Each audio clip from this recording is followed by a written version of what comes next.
Chapter 934. After Su Che heard this, he wanted to complain in his heart. That was before he was taught a lesson by his young madam. I did something wrong. I'll apologize to him. Don't worry. If he wants to hit me or scold me, it's up to him. But I won't let him hurt you. In reality, the old man at home was already waiting anxiously. No matter how great the hatred was, it couldn't compare to the safety of a family. Old Master Sheng knew his physical condition very well. To be able to see his grandson home, he already had no regrets in his life. How could he ask for more? Soon, the black Bentley drove into the Sheng family's house. It was already late at night, but every light in the Sheng family's house was still warm. Sheng Kai's eyes almost turned red when he saw this familiar house. Second young master, go in. Old Master Sheng is still waiting inside. Seeing that Sheng Kai had not moved for a long time, Su Che quickly reminded him. Sheng Kai turned his head and held Song Qiaoxi's hand. He mustered up all his courage and walked towards the Sheng family's door. Sheng Xiao was right. No matter what he did outside, the only people who could forgive and tolerate him were his family. Grandpa was angry. At most, he would just beat him up, but he would never force him to kill or set fire to the house. But Song Jiang was different.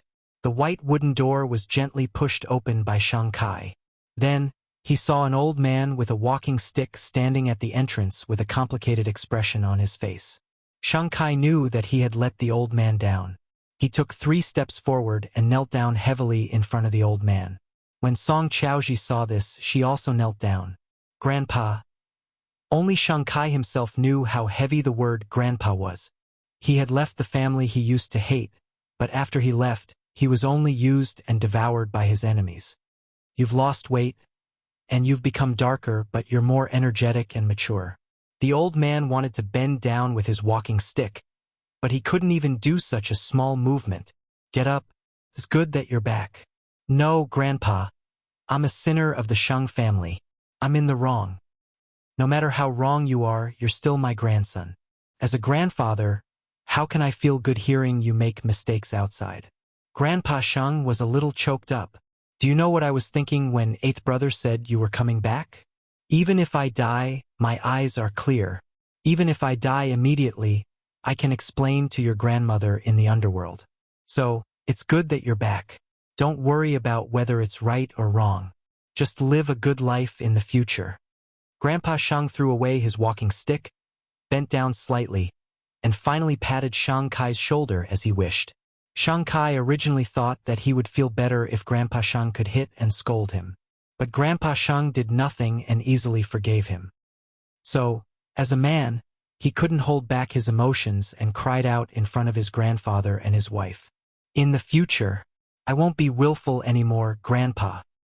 That's good, good. Both grandfather and grandson's eyes reddened. Get up, get up.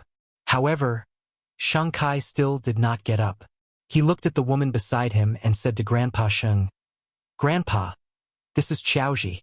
Although she's from the Song family, she saved me and helped me. I hope Grandpa can accept her and not make things difficult for her. 8th brother has already told me about this matter. You young people should deal with your own matters. I can't care about it now. Qiaoxi, thank you, Grandpa. After Song Qiaoxi heard this, she quickly kowtowed. Thank you, Grandpa. I will be filial to you with Akai. You're all good children. Get up. We'll talk about other things tomorrow. Now go back to your room and rest. Take a good shower. Tomorrow, I want to see my former high-spirited grandson. Sheng Kai held Song Qiaoxi's hand, stood up, and bowed to Grandpa Sheng again. Thank you, Grandpa. Grandpa Sheng waved his hand and gestured for the two of them to quickly wash up. Sheng Kai turned around with Song Qiaoxi and returned to his old room. Nothing here had changed.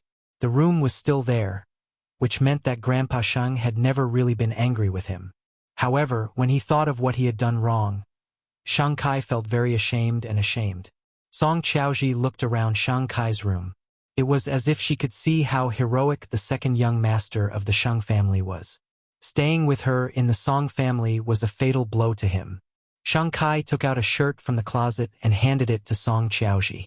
He looked very apologetic. Wear my shirt to sleep tonight. Tomorrow we'll buy some clothes for you. From now on, you'll be the ugly daughter-in-law of the Sheng family. Song Qiaoji felt like she was dreaming, so she pinched herself hard.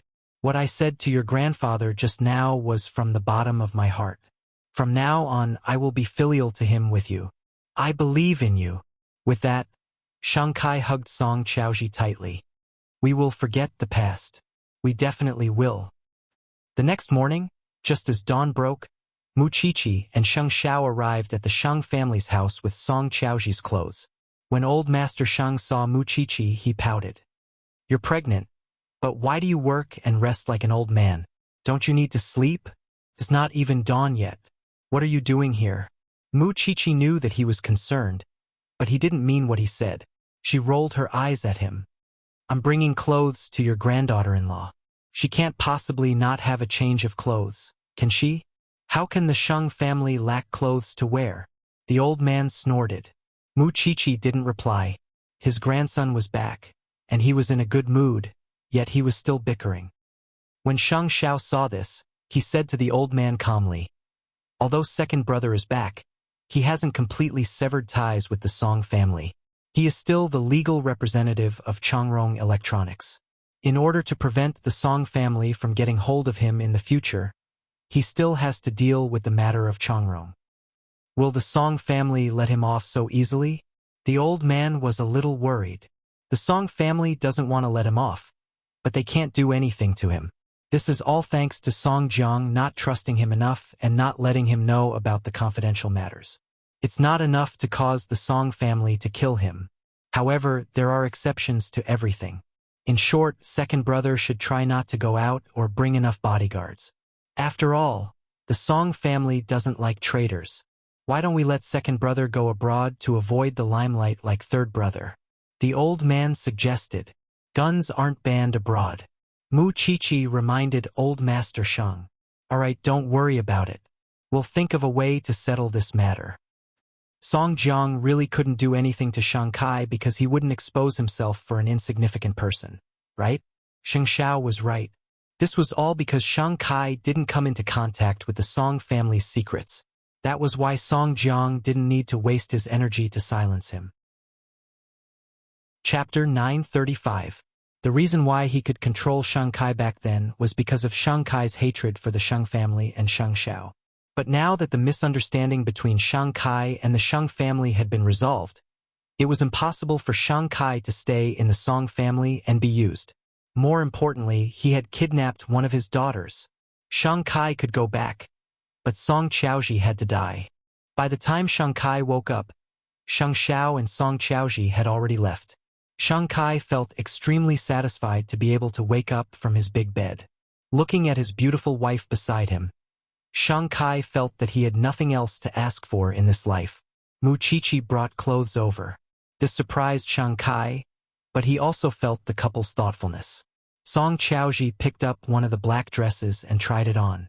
The size was exactly the same.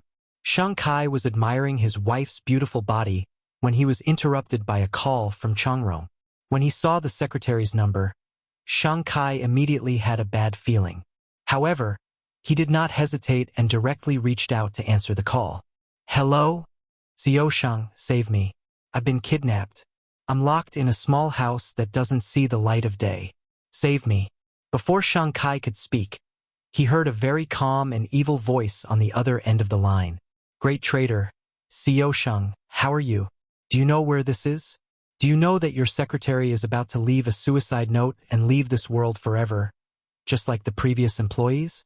This is all because of you, because of Song Qiaoji. If you don't want to make a big deal out of this and don't want innocent people to take the blame for you, then send Song Qiaoji back to Master Song's side. The Song family is where she belongs. I'll give you 3 minutes to think about it. If you refuse, just wait to collect your secretary's corpse. When Shang Kai heard this, he felt as if he had fallen into an ice cellar. After putting down the phone, he looked at Song Qiaoji, wanting to say something but hesitating. Song Qiaoji had just finished trying on the dress. When she saw Shang Kai's expression in the mirror, she knew that something must have happened again. What's wrong? Did my father threaten you again? It's fine. Shang Kai hugged Song Qiaoji in his arms. Then he made up his mind and said, I won't admit defeat this time. I'll call eighth brother. I believe he has a way. What exactly is it? Don't worry about it. Just promise me that you'll stay by my side forever. Shang Kai hugged Song Qiaoji and refused to let go. Promise me first, Qiaoji. If you're not by my side, then there's no point in living. Song Qiaoji's body trembled when she heard this. In the end, she still nodded. I promise you, because she could feel how uneasy Shang Kai was at that very moment.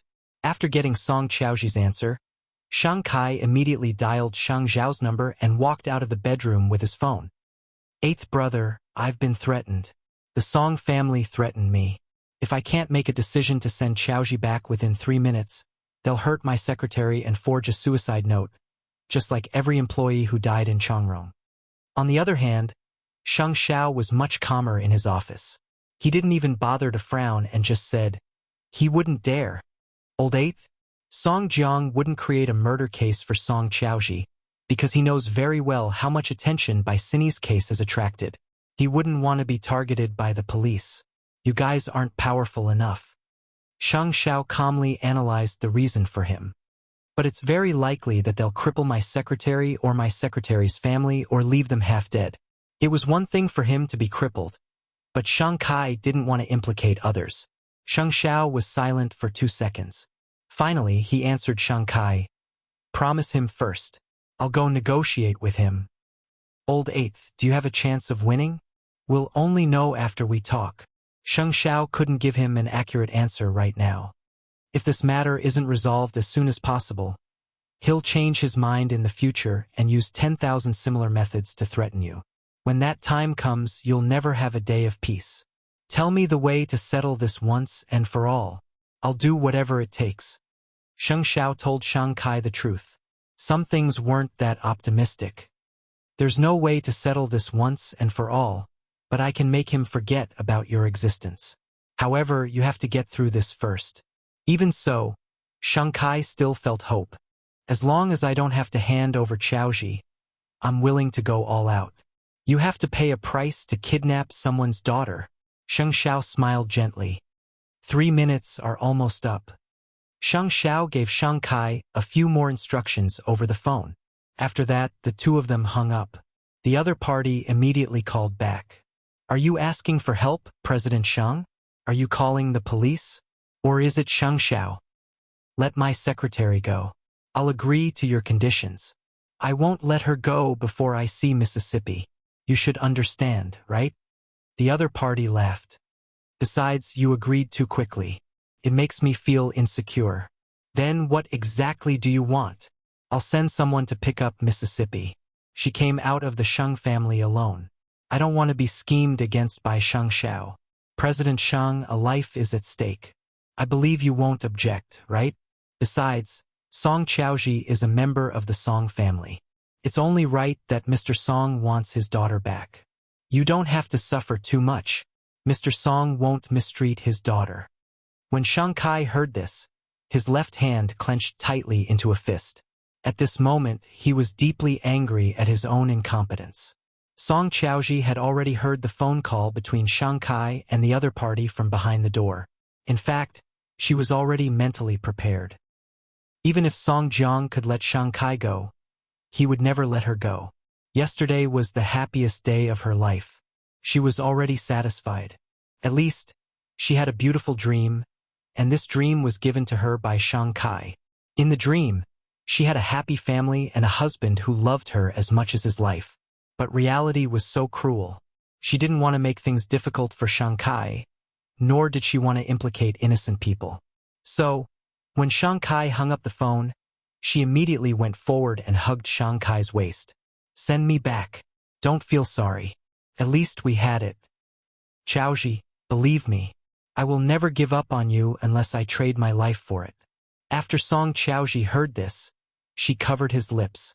I want you to live. Live well. I believe in eighth brother, so I ask you to believe in him too. He will definitely be able to turn the tide.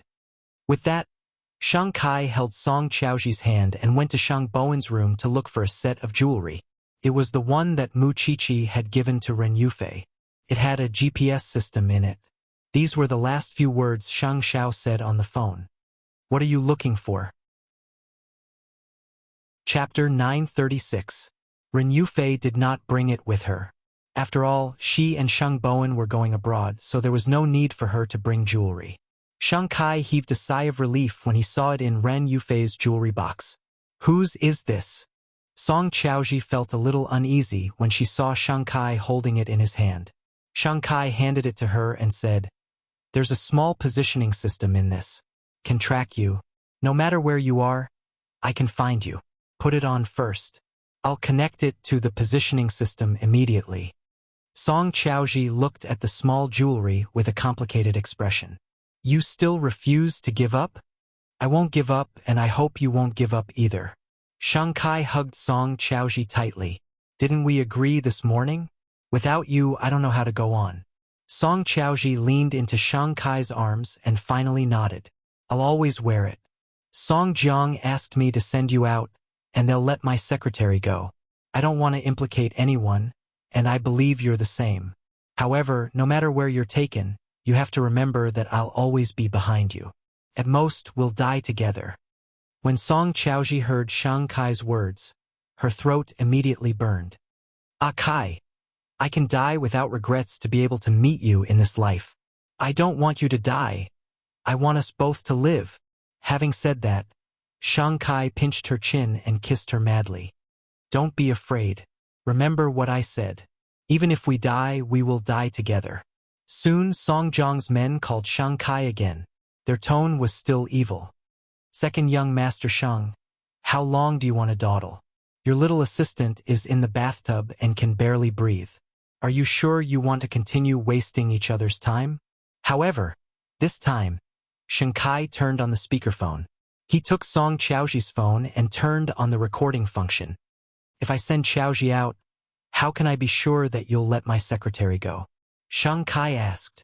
If I can't see the secretary, I won't send Qiaoji out. You still want to negotiate with me? The other party looked incredulous. I only want a prostitute. Why would I want your lousy secretary? No, since we're making a deal, we have to look like a deal. Otherwise, we'll perish together. Anyway, without Qiaoji, I don't want to live alone. The man was confused by Shang Kai's firm tone. He frowned. Do you want to see your secretary's body right away? Then, on the other side of the phone, the secretary screamed. Second young Master Shang, I advise you not to anger me. I don't like negotiating with others. Either hand over the young miss, or collect your little secretary's corpse. Bicini's cases were also handled by you, weren't they? Those young girls didn't commit suicide, right? Shang Kai suddenly changed the topic and brought up the previous murder case. Do you know how likely it is that you will attract the attention of the police when you commit the crime today? Do you really think the police can't catch you? If you work so hard for Song Jiang, will he care about your life or death? That's none of your business. Hand her over immediately. I'll have your secretary call you back within 5 minutes after I pick up the young lady. With that, the man hung up the phone. Shang Kai had also successfully recorded the conversation between him and the kidnappers and sent the recording to Shang Xiao. All right, Akai, it's time for me to go. After he was done, Song Qiaoji cupped his face and said, Be careful. When you go out, I'll drive behind you. I believe in you. With that, Song Qiaoji tiptoed and tried her best to kiss his lips. She didn't know if she would live or die, but Song Qiaoji was really satisfied. Having last night was already her greatest happiness. She wouldn't ask for more. I'll send you out. The two of them walked out of the room hand in hand and appeared in front of the old man. The old man was in a good mood. He wanted to chat with the two of them for a while, but seeing that they were in a hurry to leave, he didn't force them. He only asked, Are you coming back to have lunch with me? When Shang Kai heard this, he felt his throat burn. After a few seconds, he smiled and said, We'll come back to have dinner with you. That's fine. Let's go out on a date. The old man didn't mind. He had no idea that once the two of them went out, they might be separated by life and death. The two of them didn't look at old Master Shang and walked out of the Shang family's door. Not far away, A black car honked at the two of them. They must be from the Song family. Shang Kai held Song Qiaoji's shoulder and seriously said to her, "Remember what I said. You must remember it well." "I got it. I'm leaving, Akai." Song Qiaoji hugged him tightly. "I love you." Shang Kai watched as she got into the other party's car. Soon, the car left Shang Kai's line of sight. At this time, Shang Kai immediately took out his phone and located Song Qiaoji's route of departure. However, he didn't move. He was controlling his urge to chase after her immediately. Time ticked by. On Shang Kai's side, only 5 minutes had passed. Then, he dialed the other party's number. "Let go of my secretary. When I'm sure no one is following Miss, I'll naturally let go of your secretary. You said 5 minutes. All I said was, get your secretary to call you in 5 minutes. With that, the other party handed the phone to Shang Kai's secretary. CO, I'm sorry. Are you all right?" Shang Kai tried his best to suppress the anger in his heart and asked the secretary. "I'm fine. Don't worry." However, before Shang Kai could say anything else, the other party snatched the phone from the secretary's hand. "Since you've left the Song family, you're no longer a member of the Song family. Everything in the Song family has nothing to do with you, including Mrs. Life and Death." With that, the other party hung up. Shang Kai immediately turned on the GPS and chased after Song Qiaoji according to the route she had taken. "Eighth brother, everything depends on you." He had to chase after Song Qiaoji because he had promised her that even if he died, the two of them would die together. This time, he would not go back on his word. As for Shang Xiao, he had already prepared the bargaining chips and had Su Che contact the Song family. When Song Jiang heard that Shang Xiao was going to visit them personally, he found it quite interesting. A young man in his early 30s was challenging the entire Song family. He also wanted to know what kind of ability Shang Xiao had to save Song Qiaoji from his hands. Therefore, he agreed to meet Shang Xiao. The people from both sides agreed to meet at a restaurant at the dock. Since it was a negotiation, they had to have the attitude of a negotiation. Chapter 937. Following the GPS, Shang Kai chased after Song Qiaoji at full speed. However, the location became more and more remote, and the anxiety in his heart became more and more obvious. He had already guessed Song Jiang's goal. Song Jiang would not let the traitor go, and he would not let Song Qiaoji off easily. Then, the little red dot on the phone stopped at a certain place. Shang Kai did not dare to drive any closer. He could only stop the car and head toward the little red dot. It was in a cave on the mountainside.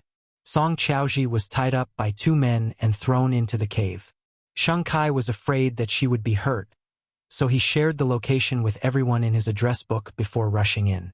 He had nothing else on him, nothing but a dagger. Song Qiaoji was thrown into a pile of rocks. Originally, they wanted to humiliate her and starve her to death here. However, Shang Kai's appearance made the 2 powerful men feel that things had become more interesting. "Akai, go. Don't worry about me. Go." Song Qiaoji leaned against the rock and shouted, "I won't leave even if I die." Shang Kai walked up to the 2 men and said, "I know that I have to win today to take my woman away, so I will do whatever it takes." The 2 men sneered at Shang Kai. They felt that he was here to die. This kind of rich young master did not know his place at all. How dare he stand up for them? "Take her away? You won't be able to take anything away. Similarly, you will die here."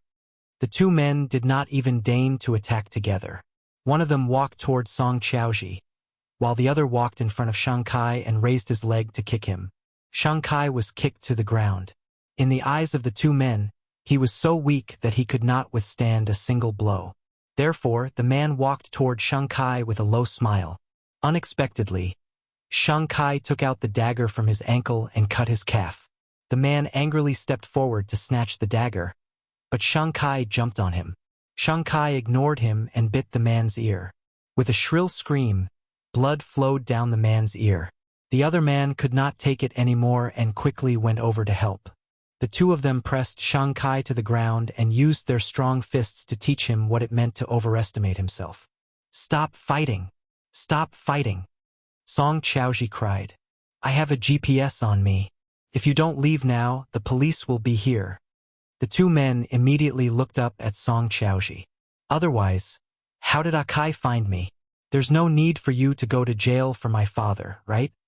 The two men looked at each other as if they were considering something. In the end, they decided to take the two of them and find a new place to bury them alive. On the other side, the atmosphere was very relaxed. Shang Xiao and Song Jiang officially met at the hotel at the dock. However, Song Jiang noticed that Shang Xiao did not bring Su Che with him today. He only brought a few bodyguards with him. Was he looking down on him? Soon, the two of them sat down in a private room in the Pier Hotel. This was the second time Song Jiang sized up the young man in front of him seriously. Just like the first time they met, he was completely calm and composed, making it impossible for others to see through him. Why did you ask me to meet on a day like this, President Shang? Song Jiang did not want to waste any more time with Shang Xiao. He went straight to the point, wanting to know what Shang Xiao wanted to do. Since you hate the Shen family, you should target me. You want to deal with me. Shouldn't you let go of the other unimportant people? Shang Xiao sat calmly in front of Song Jiang. Even though he was a junior, his aura did not lose out at all. He looked like he had the power of thunder. You're doing this because of Song Qiaoji and Shang Kai, right? Shang Kai wants to leave the Song family, so I'll just treat it as raising an ingrate. The Shang family has already found their son. So why are you still bothering about someone else's daughter? This doesn't make sense. Song Jiang sneered. He picked up his teacup and took a sip. No matter how long the Shang family's hands are, they won't be able to reach the Song family. Is that so? I don't think so. After Shang Xiao said that, he took out his phone from his pocket and placed the call record that Shang Kai had just recorded in front of Song Jiang. To you, it doesn't matter if you have one more or one less daughter. Why are you so conflicted about such a matter, old Song? Song Jiang frowned after listening to the recording. However, he could not be threatened by Shang Xiao just like that. Do you think this is evidence? Shang Xiao, you're still too inexperienced. Of course this isn't evidence, and I won't hand it over to the police, but I can hand it over to someone useful. When the time comes, do you think your Deputy Liang will draw a clear line with you? You're not afraid of being exposed, and I don't care. Anyway, this matter has nothing to do with the Shang and Shen families, but I can use it to make a lot of articles. You're not afraid, and Deputy Liang behind you isn't afraid. But what about above? You're not even fully grown yet. Aren't you afraid of causing a huge commotion? By the way, I forgot to tell you that the old lady has already prepared an open letter about Elder Lu. I don't think your Song family's game will last long. Since you're not afraid, I have nothing to say. Do the men of the Shang family lack women? With that, Shang Xiao took the phone and stood up from in front of Song Jiang.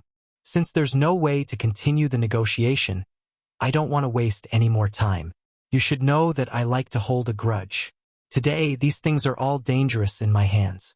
When there are more and more of them, I can't guarantee that I won't be able to give the Song family a chance to breathe. I'm not old Master Shen. If I had a choice 25 years ago, I wouldn't have spared a single one. So, you'd better not give me a chance to destroy your Song family.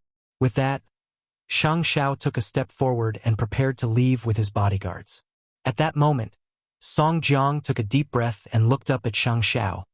What are the terms of the deal? Let Song Qiaoji go, and I'll give you the original recording. After hearing Shang Xiao's words, Song Jiang suddenly slammed the table and said, Shang Xiao, are you playing with me? You want to exchange a mere recording for my daughter? What about that old lady? That's a different matter. If you want the old lady to let things go, it's not impossible. From now on, don't cause trouble for Song Qiaoji and Shang Kai anymore. Shang Xiao, it won't do you any good if you give me time to recuperate. Song Jiang's face was gloomy as he looked at Shang Xiao with a vicious gaze. When the time comes, it won't just be Shang Kai and Song Qiaoji. Your Shang family will also have to be uprooted. We'll talk about it when you have the ability, Shang Xiao answered without fear. So, are you going to do today's deal or not? If I want to do it, I have to keep them alive. You don't have to worry about that. Sheng Xiao sat back on the chair. Chapter 938. My bodyguards are all behind me. Sheng Xiao sat diagonally on the chair, his slender legs crossed. Which one do you want, old Song? You know who I'm asking. Song Jiang sneered. Facing such a young man, his emotions were even more complicated. Sheng Xiao being too strong might not be a good thing. Is that so? But I like the feeling of being invincible. This was Sheng Xiao's pride. Song Jiang calmed himself down and picked up the teacup again. Young man, let's talk again. Your request is too much. But I don't want to waste this time. Sheng Xiao spread his hands. You're the one who wants to expose the murderer in Bai Sini's case. If I were old Song, I would let Song Qiaoji go with a smile. There were no traces of the murderer in Bai Sini's previous cases. But this time he has appeared. What did it mean to appear? Song Jiang only felt regret now. Doesn't Zhongting have anything to use against you? You can try, Sheng Xiao said bluntly. Rules are made for people. No matter who it is, they have to do things according to the rules. But I don't like rules. I like to dominate everything. Then you might be disappointed, old Song. If it's up to your son, he might not be able to hold up the sky. With that, Sheng Xiao took out his phone again and placed it in front of Song Jiang. He repeated the recording. Make your decision. Song Jiang was upset and angry, but there was nothing he could do about the young man in front of him. I accept your conditions, but that doesn't mean I've lost. Words are no proof. Right is proof.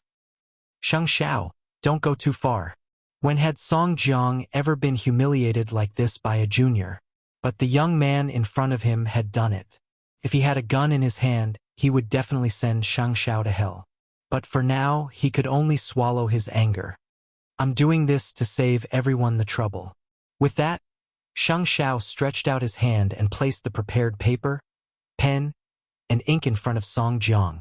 Song Jiang's face turned red and he was almost fuming. I'll settle this score with you sooner or later. Sheng Xiao spread his hands again, indicating that he would be waiting for him at any time. On the other side, Su Che led the police and found the cave where the kidnappers had taken Song Qiaoji to. However, because Song Qiaoji had exposed the GPS on her, the two kidnappers took it. There are traces of blood inside. The two shouldn't have gone far. The police surveyed the surroundings and discussed searching the mountain. Su Che looked at the footprints and bloodstains on the ground. The drag marks were so obvious, so he went to look for them. The police followed closely behind. Not long after, Su Che heard the sound of digging on the mountainside. When he rushed over, he saw two men covered in blood burying Shang Kai and Song Qiaoji. In the deep pit, only a portion of their skin and clothes could be seen. When the two men saw Su Che appear, they looked at each other and pounced on him with their tools. However, they were kicked away by Su Che. The other person saw that Su Che was a martial artist, so he turned around and ran. However, before he could take 2 steps, Su Che punched him in the head. Tian Xiao, He Xiao. The police. They are Xiao He, all. He's still breathing. He just fainted. Send him to the hospital. Su Che looked at the two of them and sighed. Shang Kai was really going all out for love this time. He used to think that this man was a coward, but now he felt that he still had some guts and courage. Then Su Che called Shang Xiao to report. He's been saved, but I'm afraid he'll have to lie in the hospital for 10 days to half a month. As long as he's alive. With that, Shang Xiao hung up the phone and left with the agreement signed by Song Jiang. Thank you, Elder Song. Song Jiang sneered as he watched Shang Xiao walk away, his hands clenched into fists. We'll see. The police arrested the kidnappers and brought them back to the police station. Shang Kai and Song Qiaoji were sent to the hospital. Because Shang Kai's injuries were too serious and he had multiple fractures, he stayed in the operating theater for 3 hours before being sent back to the ward. Song Qiaoji was only unconscious, but she suddenly woke up halfway and sat up from the hospital bed. Kai? Mu Chi was at the door of the ward. When she heard Song Qiaoji's shout, she immediately walked in. You're awake? Chi, where's Kai? Song Qiaoji immediately grabbed her hand. Kai is seriously injured. He. Lift the curtain and take a look yourself? Mu Qiqi gestured to her next door. Song Qiaoji quickly opened it and saw Shang Kai lying on the hospital bed wrapped in gauze. She finally heaved a sigh of relief. He won't die, right? He won't die, right? Master Xiao spent so much effort to negotiate. How could he let him die so easily? Mu Qiqi smiled. Don't worry. He's just suffering from external injuries. He just needs to recuperate. What about his secretary? She's also in the hospital. Her injuries aren't serious. That's good. Song Qiaoji immediately relaxed. Only then did she feel that she had no strength left in her body. Lie down and rest. When your body recovers, you can take care of him. Don't you think so? After saying that, Mu Qiqi took out the agreement signed by Song Jiang from her pocket and handed it to Song Qiaoji. Don't worry. In the future, the Song family won't cause trouble for you anymore. You now belong to the Sheng family and Shang Kai, second sister-in-law. Song Qiaoji could hardly believe it. However, when she saw the familiar handwriting, she cried out, "Thank you, thank you. In the future, don't let your imagination run wild. Look at that man. He can do so much for you. Cherish the relationship between the two of you." Song Qiaoji turned to look at Shang Kai and nodded vigorously. "I know. The old man called and asked you to go back for dinner. However, with second brother's current condition, he probably won't be able to eat. I'll go eat for you. You guys can rest well in the hospital. Qi, let's go." Sheng Zhao's voice suddenly came from outside the ward. Mu Qiqi responded and patted Song Qiaoji's shoulder. "Don't worry about your safety. There are bodyguards outside. Besides, Song Jiang also signed this. He won't dare to go back on his word for the time being." With that, Mu Qiqi walked out of the ward and returned to Sheng Zhao's side. "What was the negotiation between you and Song Jiang like today? I really want to know. If I wasn't pregnant, I would have gone with you." Sheng Zhao tilted his head to look at the little one and hooked her chin. It was thrilling and exciting. "Then Song Jiang must hate you now. Why? Are you afraid?" Sheng Zhao put his arm around Mu Qiqi's shoulder and led her to the black Bentley. "It's not that I'm afraid. I just feel that my man is a true hero." Sheng Zhao brought her into the car and protected her abdomen. His expression did not change. "But in the future, we might face an even greater crisis." Chapter 939. In the hospital, after Mu Qiqi left, the ward suddenly quieted down. When Song Qiaoji saw that there was someone guarding the door, she immediately felt relieved. She got up and closed the door before sitting next to Shang Kai's bed. Then, she stretched out her injured hand and held Shang Kai's palm tightly. "Why are you so stupid? I'm not worth your sacrifice at all." "It's worth it." The sudden hoarse voice caused Song Qiaoji to suddenly raise her head. Her eyes were filled with surprise. "You're awake? You're worth it." Shang Kai was seriously injured, so he did not dare to move. However, when he saw his woman by his side, everything that had happened today was worth it. "I'll never leave you again, Akai. We'll never be separated again in this life." Song Qiaoji lay on Shang Kai's body and cried bitterly. "When you're better, we'll have a few children. Our family will be together forever." Shang Kai really wanted to raise his hand, but he didn't have the strength. However, the feelings in his heart were very complicated. He had a lot to say, but his body was too tired. That night, old Master Shang did not wait for Song Qiaoji and Shang Kai to return home for dinner. Instead, Mu Qiqi returned to the Shang family home. "Call second brother and little Song and ask where they are. It's already 9 o'clock. Why aren't they back yet? There has to be a limit to a date." The old man was very anxious and irritable. It should be said that he had a premonition in his heart. Mu Qiqi put down her chopsticks and pressed the back of his thin hand. She said seriously, "Don't look for them. They won't be back for dinner tonight. They're in the hospital. However, I can promise you that in half a month, they'll definitely come back to eat with you." The old man looked at Mu Qiqi. His lips moved, but he could not make a sound. "Don't ask why. Second brother wanted to completely cut off his connection with the Song family, so he had to pay a price. Fortunately, all of this has been resolved. Mu Chichi's expression was relaxed, and there was no trace of worry. So you don't have to worry. Did eighth brother interfere? Mu Chichi nodded. There was no need to hide such things from the old man. The old man sighed and picked up his bowl and chopsticks again. I've always wanted eighth brother to shoulder the burden of the Shang family. But now that he's done it, I can't bear to let this old bag of bones go. Fortunately, there's someone like you by eighth brother's side. I can be at ease. What do you mean by stuff? Mu Chichi was unhappy. You'll be an old man in the future. Eat by yourself. I won't accompany you. Thank you, little seven, Grandpa Sheng said from the bottom of his heart. Don't think that eighth brother can do anything. If you hadn't connected the family, eighth brother wouldn't have become the mature and steady person he is now. He changed because of you. Of course. Mu Chichi looked smug. So, you have to treat me better. After dinner, Shang Xiao returned to the Shang residence to pick up Mu Chichi after dealing with Zhongting's matters.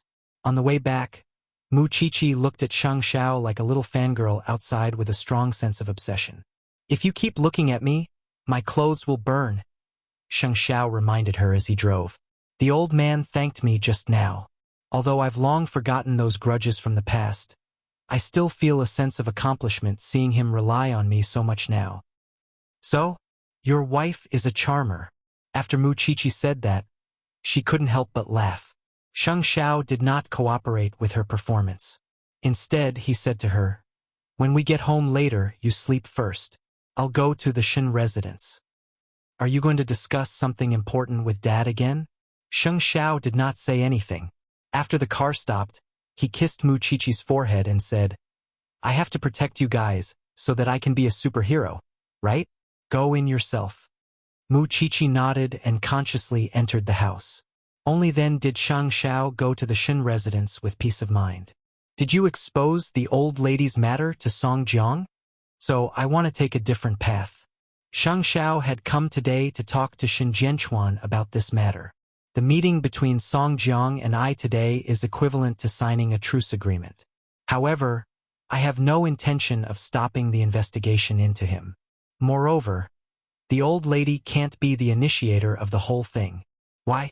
Shen Jianchuan asked. Because on the day she arrived in Jianchuan, I arranged for her to have a full-body checkup. Today I received her checkup report. It's early-stage lung cancer. After hearing this, Shen Jianchuan was silent. After a moment he said, Then she has to be treated. I've already made the arrangements, Sheng Xiao replied. Shen Jianchuan nodded. Things are unpredictable in the world. I hope the old lady can recover. I promised Song Jiang that I would delete the recording on my phone, but Song Qiaoji and Shang Kai still have the original copy. I will let Tang Yen study it because he can find the murderer of the series of murders from it. However, this matter can only be carried out in secret. Song Jiang hates you the most right now.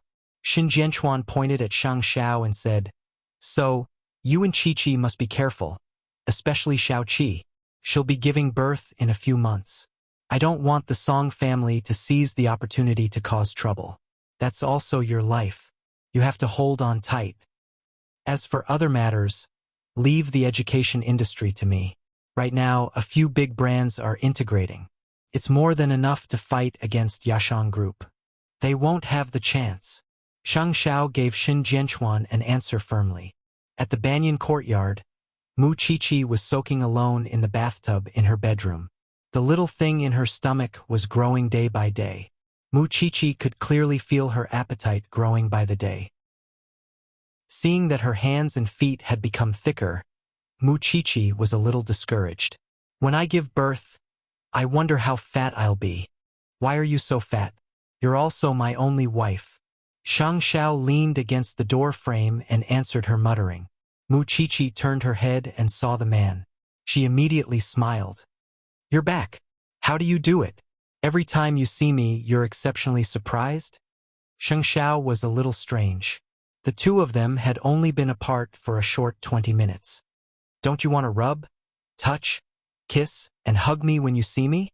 I thought that love is like this. Even if you're in front of me, I'll miss you very much. My heart and eyes are filled with you. Every second I see you, I feel very happy. Chapter 940. Mu Qiqi widened her eyes and looked at Shang Xiao. They had been husband and wife for so many years, but this man still liked to say sweet words. Just by saying it once in a while, this man's heart would fly into the sky. Good words don't be repeated twice. Shang Xiao lowered his head slightly and bit her neck in the misty bathtub. His posture was very erotic. Ha! Mu Qiqi felt her entire body start to tremble, especially after she was pregnant. Every inch of her skin had become more sensitive. How could she bear being bitten by Shang Xiao like this? Xiao Xiao? I'm afraid of you. I'll say it. Okay? Let go of me first. It's too late. Shang Xiao had long discovered that she was becoming more and more sensitive, so he had 1,000 ways to punish her. Mu Qiqi was afraid that he would be serious, so she quickly stopped him. Be careful. Don't hurt the baby in your stomach. I know what I'm doing. What was a sense of propriety? When Mu Qiqi left the bathroom, she had already fallen asleep. Her face was still extremely red when she was in Shang Xiao's arms. As a woman, when she loved someone, perhaps it was as the little thing had said. She wanted to see him all the time, kiss him, touch him, and say that she loved him countless times. This was a woman's mentality.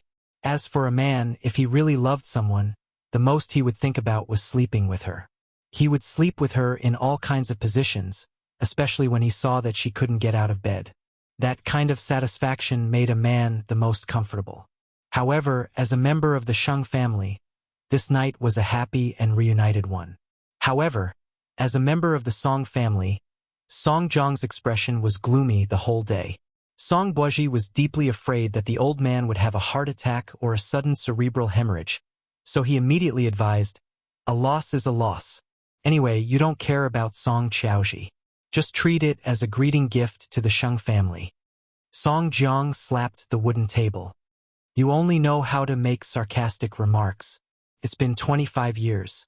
I, Song Jiang, have prepared for most of my life just to come back and cause trouble for the Shin family.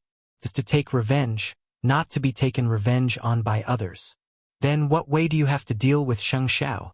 Song Buozhi asked him. There was no trace of anger in his expression. Dad, it's not that I want to criticize you, but what have you done to vent your anger? Do you really think the police will give up on the investigation of those people at Changrong Electronics? As long as there is new evidence, they can activate the contingency plan at any time. Don't provoke Shang Xiao anymore. We need to stabilize our position in Jianchuan first. Uncle Song brewed a pot of hot tea and placed it in front of Song Jiang.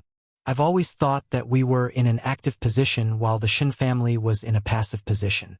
But now I realize that it doesn't seem to be the case. Shang Xiao seems to be plotting something. Didn't you notice?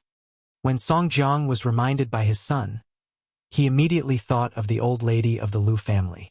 When Shang Xiao made the deal with him, he had only mentioned it once. It was also because of this that Song Buozhi discovered the problem. So, please don't come knocking on my door for no reason. There's still a long way to go before the transition. Be as calm as you have been in the past. After hearing his son's words, Song Jiang took a deep breath. He had indeed been agitated by Shang Xiao.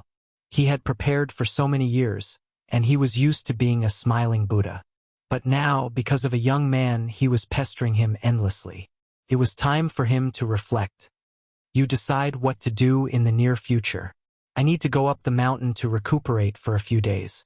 Dad, don't forget that we have to prepare for something big. Song Buozhi reminded him that only by helping Deputy Liang get the position would he have the right to completely settle the Shin family. Shang Xiao already knows that we have Deputy Liang behind us, so don't contact him for the time being in case he catches anything. We have to get rid of this person. Otherwise, he'll be our biggest obstacle. Song Jiang instructed Song Buozhi before he left. Dad, if you really can't handle it, invite Uncle Rong back. Song Jiang did not say anything and got up from his chair. Song Buozhi sat on the chair, drinking red wine as he watched Mu Chichi's past news. The little bride's birth was extraordinary. He did not expect her and her sister to be born with different fathers. The world was really big, and there were all kinds of strange things. It was really interesting. Shang Kai spent the next 10 days in the hospital. Fortunately, his injuries were recovering day by day. Old Master Shang knew that his grandson was in the hospital, but he did not go to see him because he did not want to feel uncomfortable. Therefore, he listened to Mu Chichi's words. He only needed to stay at home and wait for the two of them to come back for dinner. Half a month later, Shang Kai was officially discharged from the hospital. When he was discharged, he called the old man and told him that he wanted to go home and have dinner with him. When the old man received the call, his eyes almost became moist. "Hurry up and come back. You've been out for so many days. Aren't you afraid that I'll be worried?" At 7 o'clock in the evening, Shang Kai got into Su Che's car and brought Song Qiaoji back to the Shang family home. Just like the first time, the old man paced around the living room anxiously. As soon as Shang Kai entered the house, he knelt in front of the old man again. "Grandpa, I'm unfilial. Will it still be like this in the future?" Shang Kai shook his head. "I will always stay in the Shang family and by Grandpa's side." The old man waved his hand. Knowing that he was fine, he was completely relieved. "Come and eat. I'm already so old. What else do I have to look forward to?" Shang Kai held Song Qiaoji's hand and formally greeted the other members of the Shang family. Eldest brother, third brother, and fourth brother were all abroad. Only sixth brother had stayed in the Shang family from the beginning to the end. He had also witnessed the changes in the Shang family over the years. Because of Shang Zhao's example, even if Shang Kai brought back the woman of his enemy, he would not be surprised. When they met, he would still call her second sister-in-law. Mu Chichi and Shang Xiao entered the Shang family's door at 7 in the evening. This time, old Master Shang was completely satisfied. "In a while, let the butler take a photo of our family." It was rare for Mu Chichi to see the old man so happy, so she said on behalf of her man, "Old man, now that second brother is back, shouldn't you let Xiao Xiao relax and hand Huang Yao over to second brother?" After hearing Mu Chichi's words, the old man was stunned as he looked at Shang Xiao and Shang Kai. "I don't care. In the past, before Zhongting merged with Huang Yao, he arrived home on time at 7:30 p.m. With Huang Yao, he can only arrive home at 8:30 p.m. The time he spends with me is obviously much less." No one said anything. At this moment, Shang Xiao calmly said, "He has no choice. Everything has been arranged clearly." Chapter 941. Huang Yao is much easier to manage than before. You don't have to do your best. After Shang Xiao took over Huang Yao, he had used Zhongting's powerful background to optimize Huang Yao's internal structure. The problems from before had long disappeared, and now the managers were much more relaxed. Then it's decided. Mu Chichi knew that her man was much more relaxed, so she immediately beamed. "I say, you came back for dinner because of this, right?" The old man saw through Mu Chichi's intentions and grabbed her. "Others can't even beg for it, but you don't have any intentions at all. This is God's arrangement." Mu Chichi peeled a shrimp and placed it on the old man's plate. "Speaking of which, what do you plan to do, second sister-in-law?"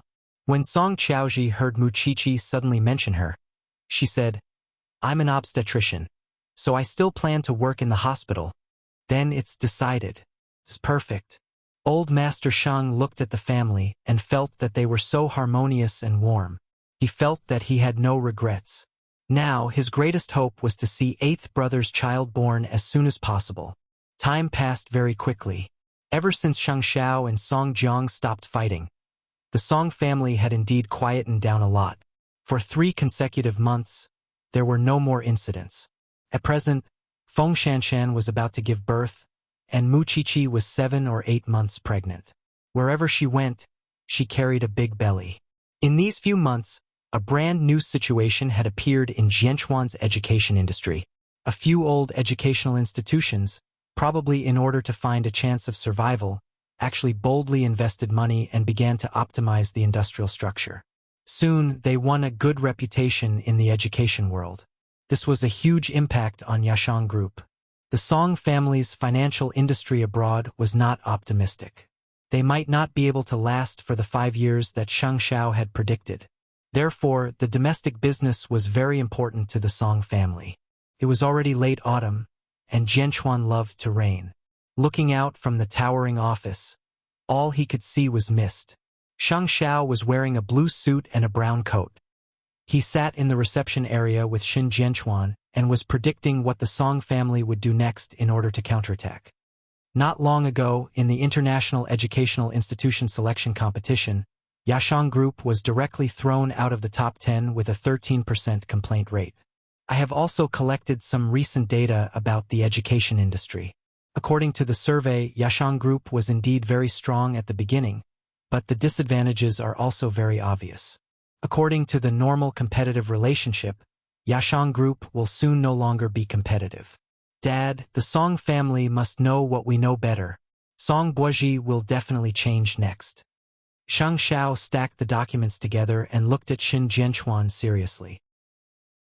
We must stabilize the current situation as much as possible. Most importantly, we can't let the Song family know that we have anything to do with this. Don't worry about that. Xin Jianchuan took off the glasses on the bridge of his nose and rubbed the space between his eyebrows. Every time I have something to convey, I will entrust a lawyer to convey it on my behalf. I haven't met them before, so the Song family won't be able to notice it for a while. It's been 3 months. I also want to see if the Song family has really improved after being quiet. With that, Shang Xiao stood up from the sofa and said to Xin Jianchuan, I'll go home with you. It's only 5 o'clock now. Xin Jianchuan looked at his watch in confusion. Qi-er's emotions are the most unstable. Shang Xiao answered naturally. Xin Jianchuan immediately understood. Only when it came to that little one would his son-in-law not ask about anything. He had to satisfy her first. Don't give in to her too much. There has to be a limit to everything. Shang Xiao did not say anything. He had never complained about the little one in front of Xin Jianchuan. His tolerance for others was very low, but when it came to Mu Qiqi, his tolerance seemed to be endless. As for why Mu Qiqi's emotions were unstable, it was because she had recently joined a group of mothers. There were many pregnant women or mothers in the group who were always sharing all kinds of negative things. After Mu Qiqi saw them, she became much more sensitive than usual. If Shang Xiao was by her side, she wouldn't have so many feelings. Things like giving birth to a child was difficult, mother-in-law and husband couldn't protect themselves. Giving birth to a child was painful, not allowing a cesarean section, and no one cared about the pregnant woman after the child was born, and so on. In the end, Shang Xiao left the group for her. Don't read too many useless things. You don't have these problems. I'm just pitiful for them. Sigh. Mu Qiqi felt uncomfortable. Many people say that if 2 people are together for a long time, they will turn love into family. When the child is born, there's a high chance that it will turn into an enemy. What about love for each other? Shang Xiao hugged her with a teasing smile on his lips. Love is the most important thing to maintain a family. Xiao Xiao, anyway, I won't turn love into family in this life. Without love, how can I be called a partner? After saying that, Mu Qiqi lowered her head again and looked at her morning book. Shang Xiao had been listening to her nagging like this recently. Calluses were about to form in his ears. However, after hearing what she said just now, he was instantly satisfied. I know I've been a little frustrated recently because Shanshan's due date is almost here. I'm afraid. What are you afraid of? I'm afraid of pain. Mu Qiqi hugged Shang Xiao's hand with a pitiful expression. The technology for painless childbirth is very mature now. Don't be afraid. Shang Xiao comforted her. Then when the time comes, you have to accompany me to the delivery room. As the 2 of them were talking, Mu Qiqi suddenly hugged her stomach as if her body had been frozen. Shang Xiao propped himself up, but she immediately grabbed Shang Xiao's palm and placed it on her bulging abdomen. The baby is moving. Shang Xiao and Tang Yan had discussed Mu Qiqi's fluctuating emotions. In the end, they agreed that women in the middle and late stages of pregnancy were almost like this. However, when she was in the forensics laboratory, She was as calm as usual. I really want her to come out earlier. That way I can know if she's a boy or a girl, and if she looks like you or me. Shang Xiao chatted with her like this every day. After coaxing her to sleep, he went to the study to continue working. Actually, this thing was very obedient most of the time, except that sometimes it would let its imagination run wild. The rain in late autumn did not fall much, but the cold wind was bone-chilling. And on this night, a murder case and a traffic accident happened in Jianchuan. Because the accident happened in the jurisdiction of the branch office, Tang Yan had no choice but to leave home in the middle of the night. The deceased's surname was Liu, and he was a key figure in the rise of the old education industry in Jianchuan. Chapter 942. In the drizzle, Tang Yan was wearing a windbreaker. He squatted beside the corpse lying on the ground and carefully observed it. This person with the surname Liu had indeed died before the car accident. Captain Tang, Professor Tang, is hospitalized. No one from the forensics team can come over now. Old Chang held a camera and said to Tang Yan, "Do you want junior sister Mu to come over and take a look?" Tang Yan stood up and glared at him. "Do you know that she's almost 8 months pregnant now? Then what should we do? There's only a mother with dementia at home. Without a nurse, how can he leave?" Old Chang sighed. "Why is our branch office so poor? Cut the crap. I'll go report the situation to the chief and send more people. You continue to investigate the scene." Tang Yan took out his phone and dialed a familiar number. Tang Yan stood in the rain. Although someone had given him an umbrella, he needed to remain calm at all times. If not, his heart would be at home. Feng Shanshan was about to give birth. He had once promised Feng Shanshan that he would be by her side when she gave birth. In addition, there was no one else at home. If anything happened to Feng Shanshan, he would never forgive himself for the rest of his life. Therefore, he called Mu Qiqi first. In the middle of the night, the people who answered the phone were naturally men, so Shang Zhao's voice was heard. "What's the matter? There's no one at home. Can you bring Shanshan to the banyan courtyard to rest? I'll get fifth aunt to pick her up." Shang Xiao answered very straightforwardly. After saying that, Shang Xiao was about to hang up the phone, but Tang Yan stopped him. "Do you know the middle-aged man with the surname Liu? He's a famous person in the education world." "I do. Why?" Shang Xiao lowered his voice and asked. "He's dead. He was killed. We don't know the cause of death yet. If you know anything, you can tell me." How smart was Tang Yan? What did Yashang Group do? In the education industry, in the past 3 months, the entire Jianchuan had witnessed the competition in the education industry. The former well-known education brand had recently made industrial adjustments, which had a huge impact on Yashang Group. 3 months later, the middle-aged man surnamed Liu died here. It was inevitable that people would think about it. After all, they were not curious at all that the Song family would do such a thing. "What I know is what you said just now," Shang Xiao answered calmly because he had been lowering his voice. "I understand. Thank you, Chief Shang." With that, the two of them hung up. Then, Shang Xiao took his phone and went out. Not only did he inform fifth aunt, but he also called Xin Jianchuan. "Dad, I got the latest news. Elder Liu has gone." After Xin Jianchuan heard the news, he sat up from the bed. "When did this happen?" "Not long ago. I'll go to the Liu family to understand the situation. We'll talk in detail tomorrow." Shang Xiao put down his phone and went to the living room. 20 minutes later, fifth aunt supported the pot-bellied Feng Shanshan into the living room of the banyan courtyard. "Fifth aunt, clean up the guest room. I might have to trouble you to stay here tonight." Shang Xiao stood by the handrail on the second floor and ordered. "All right, Mr. Shang. Don't worry." Feng Shanshan knew that it was Tang Yan's idea to pick her up, so she did not refuse at all because she could not force herself now. She was due to give birth in a few days, and Tang Yan was not at home now. If anything happened to her, no one could call for help. "Miss Feng, this way please." Fifth aunt happily led her to the guest room. "Young madam is upstairs. She's sleeping soundly. You should rest early too. If you have abdominal pain, call me immediately. I'll sleep next to you." "Fifth aunt, you can sleep on the bed with me." Feng Shanshan felt a little apologetic.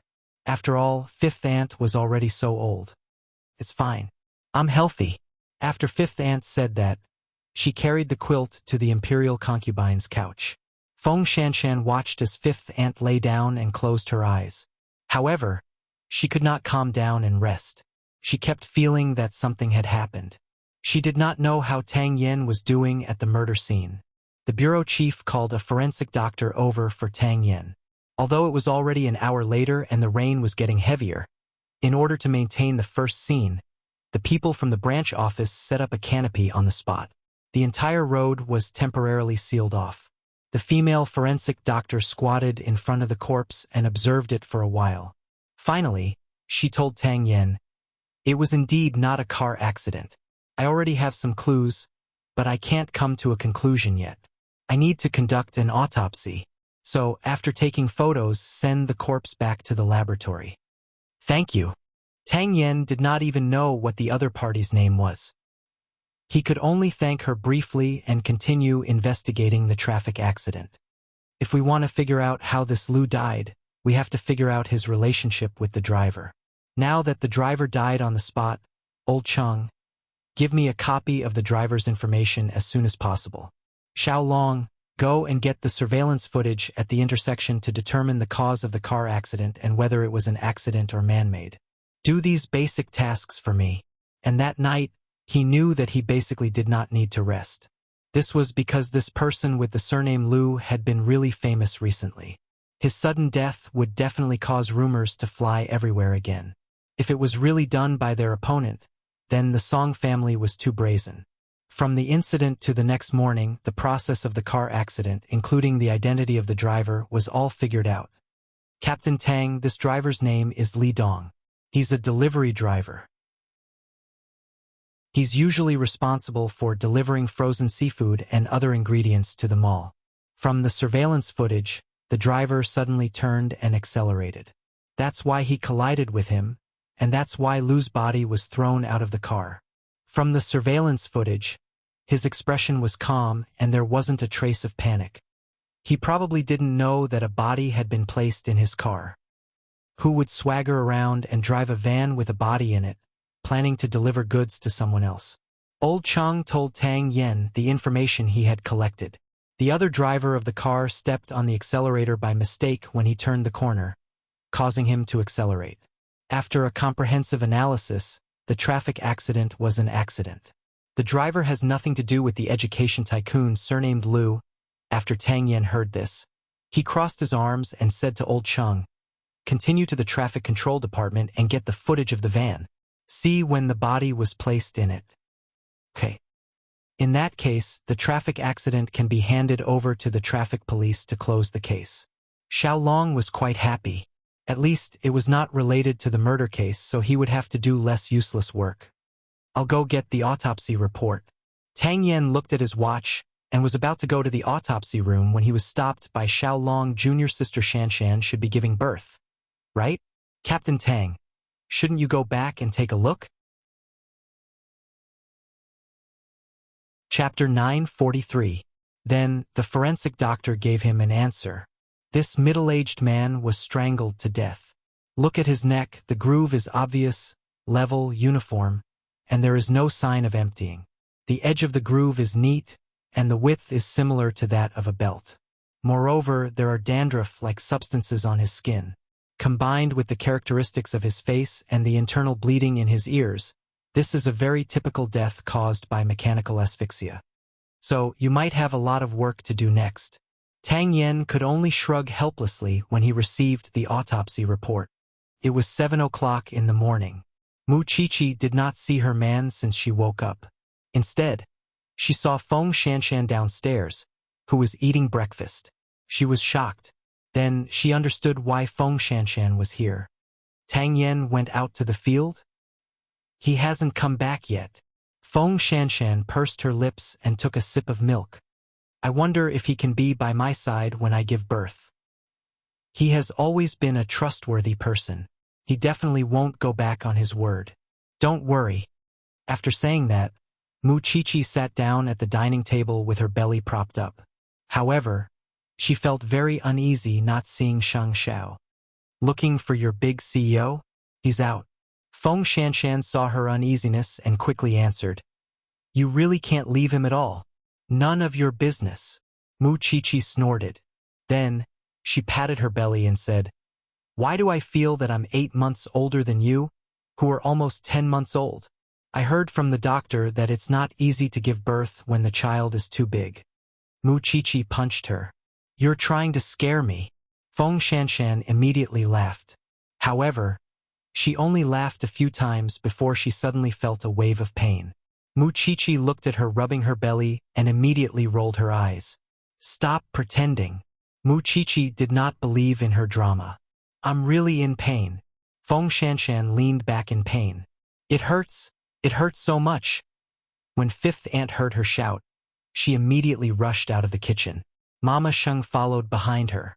When she saw Feng Shanshan's appearance, she immediately said, Send her to the hospital. She's about to give birth. Mu Chichi immediately felt nervous. It was as if it was her turn to give birth. Soon, the ambulance arrived at the Banyan courtyard. Fifth aunt and Mama Sheng followed.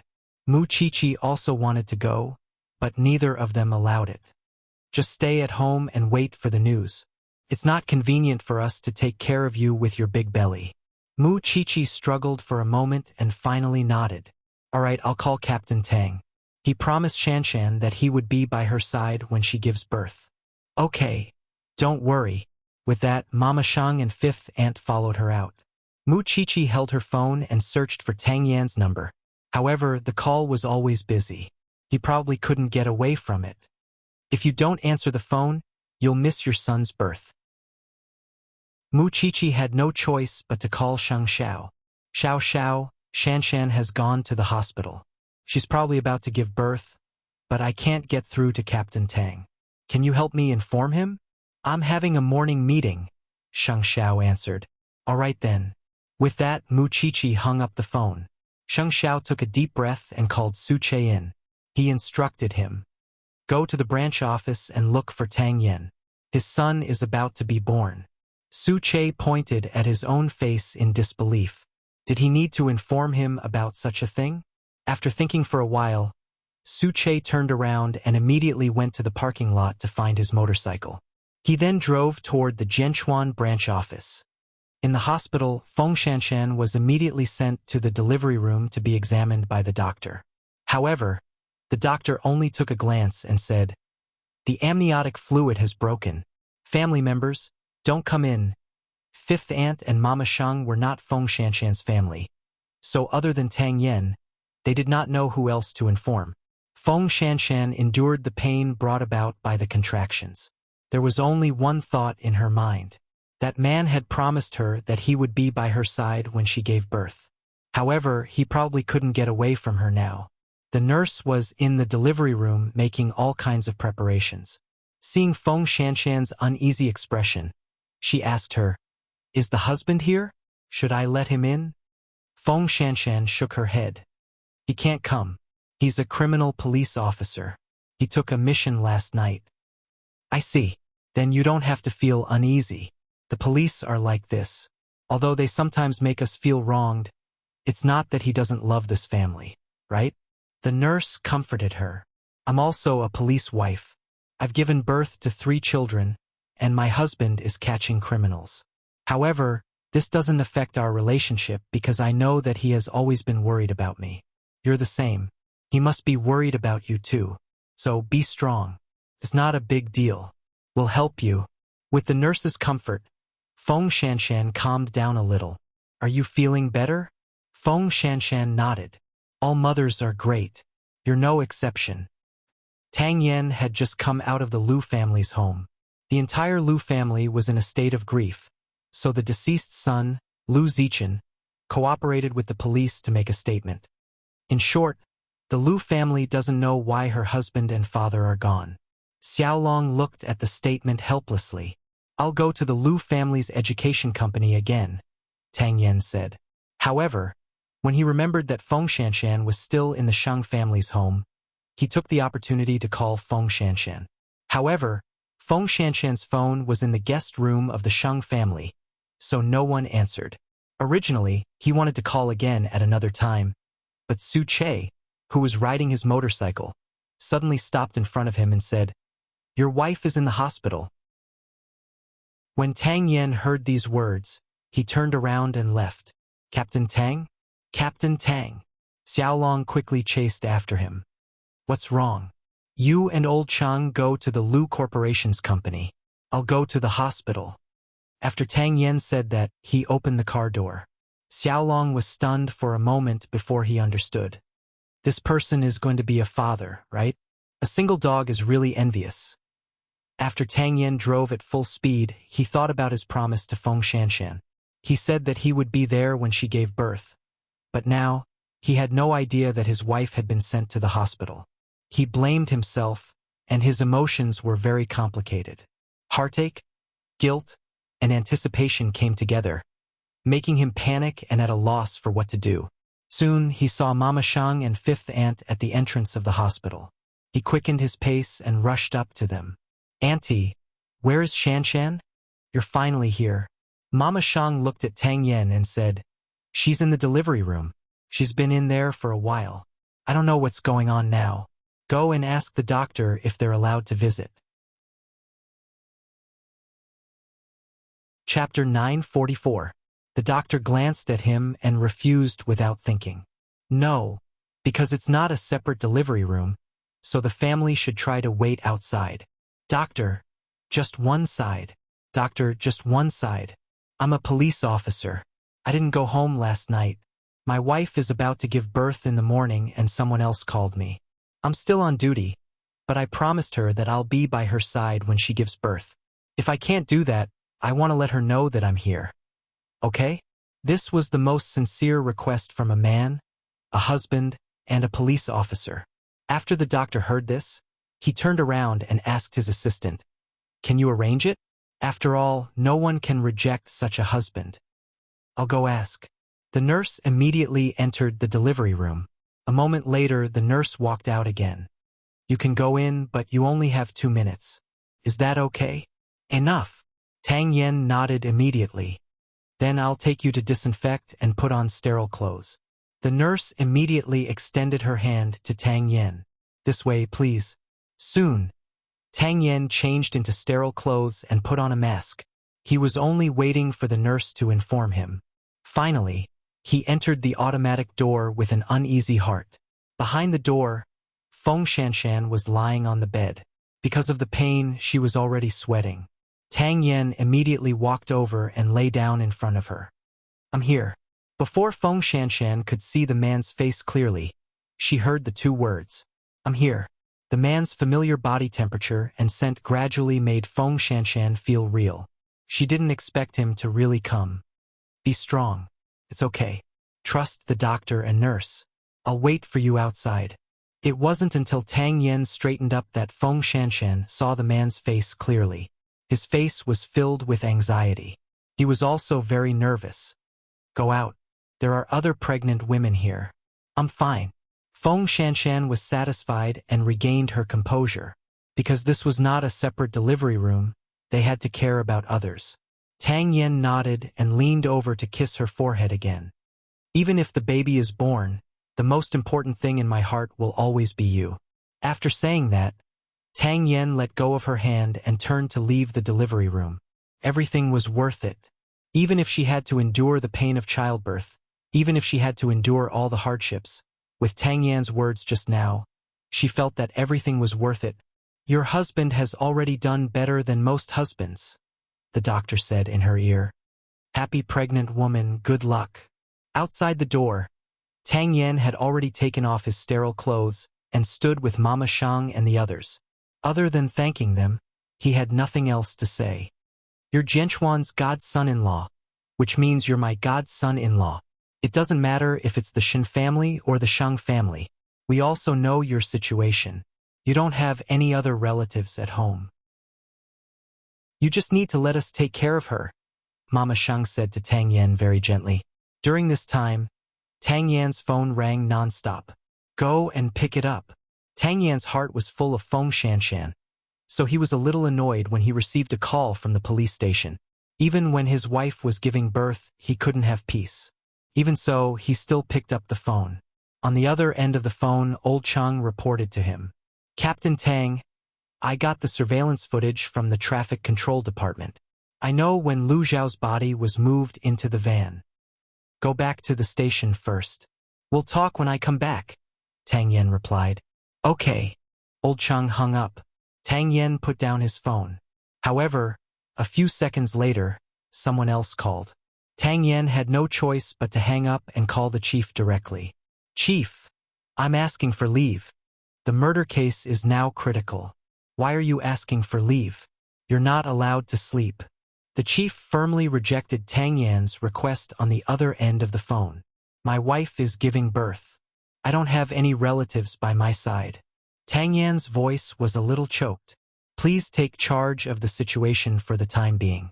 The chief was stunned for a few seconds before he calmed down. Stay in the hospital and accompany your wife. I'll handle this. Thank you, chief. In the banyan courtyard, Mu Chichi paced back and forth in the living room anxiously. She didn't know if Feng Shanshan had successfully given birth or if Tang Yen had gone to the hospital. She wanted to call Mama Shang, but she didn't want others to be distracted at this critical juncture. However, when it was almost noon, Shang Xiao returned home from Zhongting, bringing with him a cold wind. Mu Chichi quickly went over. Why are you back? They're all in the hospital. You need to take care of them too. Shang Xiao put down his coat and changed into black slippers. Xiao Xiao, did Captain Tang go to the hospital? Mu Chichi chased after him and asked. He's there, so it's not your turn to worry. Shang Xiao helped her sit down on the sofa. That's good. Mu Chichi finally heaved a sigh of relief. I really can't imagine how painful it will be to give birth. Shang Xiao turned to look at her and then at her bulging abdomen. It had been 8 months. There were still 2 more months. He should be the one who was nervous. It's not as exaggerated as you think. Don't scare yourself. I don't believe that you won't be nervous when the time comes. Mu Chichi pierced through the man's calmness and hammered his chest again. After lunch, Mu Chichi calmed down. Even though she was very anxious, she couldn't resist the sudden sleepiness. She could only go back to her room and lie down. She instructed Shang Xiao to inform her immediately if there was any news of Feng Shanshan. A moment later, Xin Jianchuan arrived at the Xin family's home. The father-in-law and son-in-law went to the study. I went to the Lu family to find out about the situation. Lu Zhao disappeared after work that night. No one knows where he went. I'm afraid we'll have to wait for the police to investigate. Who will be in charge of the Lu family in the future? Shang Xiao sat on the chair and continued to ask. His son, Lu Zichen. Xin Jianchuan frowned and answered. This kid is very capable. He doesn't lose to his father at all. However, what I'm afraid of is that if this matter has something to do with the Song family, then Lu Zichen might become the Song family's next target. If this matter really has something to do with the Song family, I'll go see him, Shang Xiao said seriously as he looked at his father-in-law. If this was caused by the Song family, then he was also responsible for Lu Zhao's death. 8th brother, this has nothing to do with you. That's settled then. Xin Jianchuan nodded and didn't say anything else. After all, this wasn't what he wanted to see. If this was really the Song family's doing, then he had to make the Song family pay with their blood. At 12:30 p.m., with a loud cry, Feng Shanshan and Tang Yan's child was finally born. As Song Qiaozhi had expected, it was a little boy. The child was quickly carried out by the nurse. Mama Shang and 5th aunt quickly went up to him. However, Tang Yen kept poking his head into the delivery room because he was most concerned about Feng Shanshan's condition. Chapter 9:45. Tang Yen nodded, but he still did not look at the child. When Feng Shanshan was pushed out, he quickly went forward. Are you all right? It's been hard on you. Feng Shanshan was too tired. Because it was her first child, it took her a few hours to give birth to this thing. She was surprised and comforted to see Tang Yen. You're a father now. I won't give birth in the future. I don't need any excitement. I just need a child. I don't want to torture you. Tang Yen said as he touched Feng Shanshan's forehead. I'm fine. I'm really fine. Soon, Feng Shanshan was pushed into the ward, and the child was placed next to her. Feng Shanshan tilted her head to look at the soft little thing and was very surprised. It was still in her stomach yesterday, but it had already come out today. He had finally come to this world. This was her and Tang Yan's child. Xiao Tang, hug the child and let him familiarize himself with Daddy's scent. Mama Sheng looked at the child and said happily, as if she really had a grandson. I don't know how. Tang Yen was afraid that he would hurt the child if he was too strong. I'll teach you. Feng Shanshan lay on the bed and watched Tang Yen being tortured by Mama Sheng and Mama Sheng. She felt that the scene was very funny, but at the same time it was also very warm. However, soon the chief called again. It's time to return. Feng Shanshan saw him holding his phone and putting it down again. She knew that he was still on a mission, so she said to him, You can go. There are doctors and nurses here. Fifth aunt and auntie are also here. Are you really fine? The earlier you solve the case, the earlier you can go home and hug your son. Feng Shanshan was not pretentious at all. When they first got together, she knew what kind of man she had followed. Then have a good rest. Remember to call me if there's anything. With that, Tang Yen handed his son to Fifth Aunt and bowed to Mama Sheng and Fifth Aunt. Sorry to trouble you. Go. Mama Sheng waved her hand. When you come back, remember to give your child a nice name. 3:00 in the afternoon at the Song family. Seeing Lu Zhao's death being broadcasted on the news, Song Jiang watched the television while celebrating with his friends. I want to see who else wants to block the Song family's path to wealth. Old Song, don't forget that he still has a son, Song Jiang's friend reminded him. This person was the Uncle Rong that Song Buozhi had mentioned. He was ruthless and had no bottom line. Therefore, compared to his biological father, Song Buozhi was more afraid of Uncle Rong. What's wrong with a son? With you by my side, what's there to be afraid of? Song Jiang didn't think much of it. I have you. I won't even be afraid of Shang Xiao. You just have to trust me. The man with the surname Rong boasted. As long as it's something that you want to achieve, I will help you achieve it. What about Shang Xiao? Give me some time. Song Buozhi was outside the door. When he heard the conversation between the two old men, he did not enter the living room because he felt that he was getting more and more crazy. At the same time, Mu Qiqi was woken up by Shang Xiao. Their son had been born. Mu Qiqi was very excited to hear that. Then can I go to the hospital to see them tonight? Mu Qiqi's face was full of anticipation. Thinking about it, her best friend had become a mother, and she would be the next. Now, she had a stomach full of questions waiting to ask Feng Shanshan. However, Shang Xiao directly rejected her request. No. Why? Feng Shanshan just gave birth and needs to rest. If you go and chatter, how will others rest? Mu Qiqi was very troubled by this. After she got pregnant, she did talk a lot, but she did not expect this man to dislike her to this extent. I just want to get some encouragement to comfort myself. When I give birth, I don't have to be afraid. Your due date is still more than 2 months away. You can ask at any time. Did something happen outside again? Mu Qiqi suddenly asked Shang Xiao sensitively. A competitor of Yashang Group died in a van last night. Shang Xiao did not hide anything from her and told her the truth. After Mu Qiqi heard this, she calmed down. I'm not going, but are you sure it's the Song family's doing? We need Tang Yen to give us an answer. I'll go out in a while. When Dad comes back, you should sleep early. With that, Shang Xiao got up from the bed. Mu Qiqi suddenly grabbed his arm and asked, How did that person die? Was it the same as by Cindy's case? He was strangled to death. It was simple and crude without so much elaborate planning. This meant that the Song family was more direct and disregarded life even more. Okay, go and come back early, but you must bring Su Che with you, Mu Qiqi instructed. She could tell the situation clearly. She could call Feng Shanshan, but she did not have to go out. Don't think too much. There's no conclusion yet. Shang Xiao saw her ugly expression and reached out to rub her forehead. Go and do your work. Don't worry about me. Mu Qiqi let go of Shang Xiao's arm and took out her phone. Since she could not go out, she could only call Feng Shanshan. A pregnant woman began to exchange all kinds of experiences on the phone. When Shang Xiao saw this, he went out with ease. He and Xin Jianchuan were going to the Lu family. The Lu family was in a state of grief. Lu Zhao's wife was still bedridden. The person who came out to welcome the two of them was Lu Zhao's son, Lu Zichen.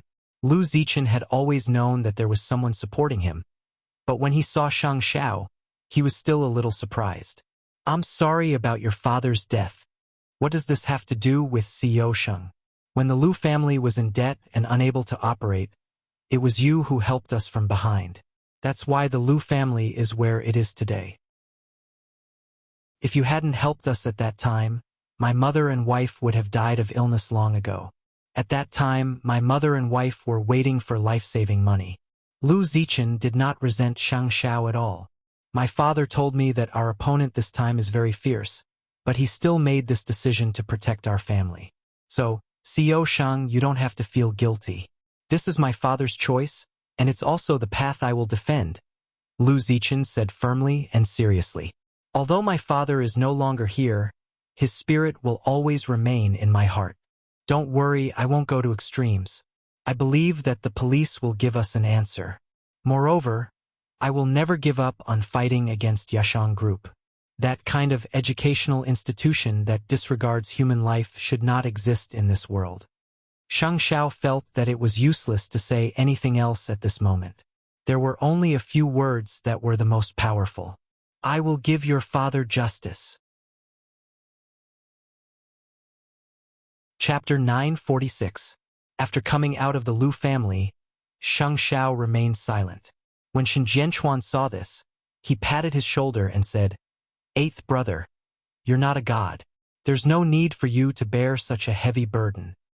"No, I'm just thinking about something. This time, the Song family's way of doing things is very different from before. I suspect that Song Jiang has recruited some extreme helpers."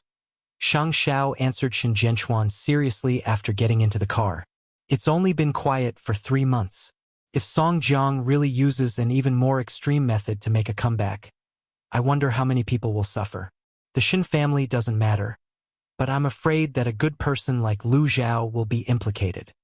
Therefore, Xin Jianchuan frowned deeply and looked at Shang Xiao. "Eighth brother, we have to be heavy-handed." Shang Xiao nodded slightly.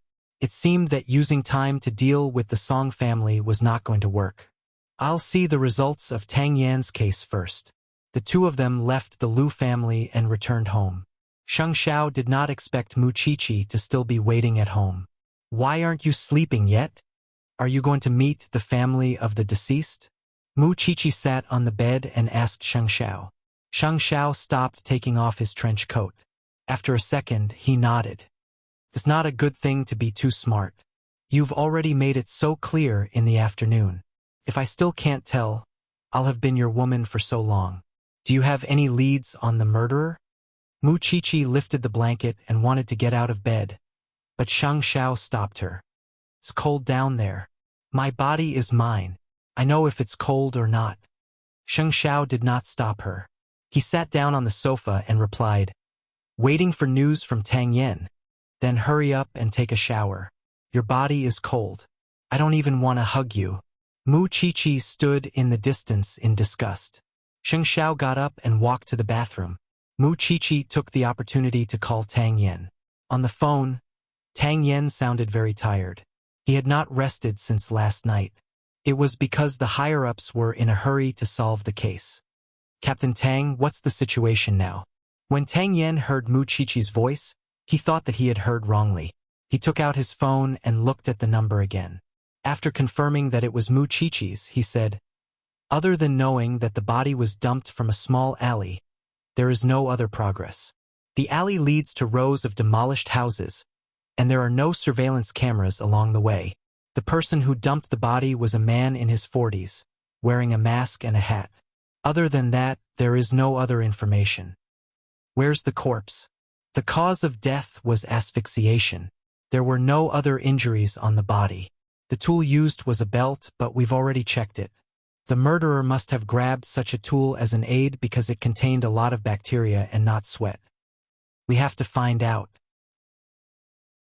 Muchichi was a little anxious. Can I see the body? Your family members will agree to it? Muchichi was about to answer when Shang Xiao snatched her phone away. However, Shang Xiao answered Tang Yen directly. I don't agree. Shang Xiao, you believe in my professionalism. I want to help you. No, I want to help myself. I want to help the Shen family. Shang Xiao looked down at her and finally answered Tang Yen. I'll send her to the branch office in half an hour. Then he returned the phone to Muchichi. You can always get yourself involved in all kinds of dangerous situations. What if I really help Captain Tang? Shang Xiao took the opportunity to hold Muchichi's neck and snorted. I'll call you Daddy. It's a deal. A few minutes later, the two of them packed up and went downstairs.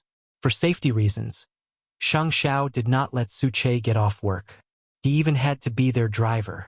Muchichi saw Su Che yawning in the rearview mirror. She tugged at Shang Xiao's arm.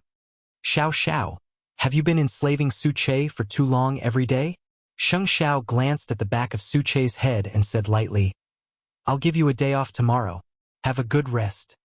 When Su Che heard that he was taking a day off, he immediately became energetic. Muchichi couldn't help but laugh when she saw that. She asked, What do you do during the holidays? Su Che thought about it. Ever since he started following Shang Xiao, he rarely had free time. Even in the middle of the night, he was called by Shang Xiao to be his driver. A blind date. My uncle arranged a blind date for me. Muchichi smiled even more happily and poked Shang Xiao's chest. You should at least care about your subordinate's physical and mental harmony. Shang Xiao frowned. Did he need it? Soon, the three of them arrived at the branch office. At that time, old Chang was waiting at the door. When he saw Muchichi, he immediately beamed. You're finally here. Where's the professor? Muchichi followed old Chang and walked quickly to the autopsy room. The professor is performing gallstone surgery. The forensics department has lost its backbone. The chief even transferred a female forensic doctor over from outside. But I always feel that her work is not as meticulous as yours. Where's Captain Tang? Muchichi continued to ask. He's in a meeting. Thinking about it, he's really miserable. He just became a father today, and he can't stay at home with his wife and child. He still has to waste his time here. I feel so wronged, old Chung explained as he opened the door for her. Are you okay? I'm strong. Muchichi made a gesture to show off her muscles. Then she walked to the dissection table. Old Chung, you go out first. It's fine as long as you're not afraid. Old Chung was a big man, but even he felt creeped out by staying in such a place. Hurry up and go out. Muchichi was already chasing him away. Old Chung walked out of the autopsy room and saw Shang Xiao and Su Che sitting in the lounge. He naturally respected these two people very much. He quickly greeted them and went to the meeting room. Chi-Chi is here?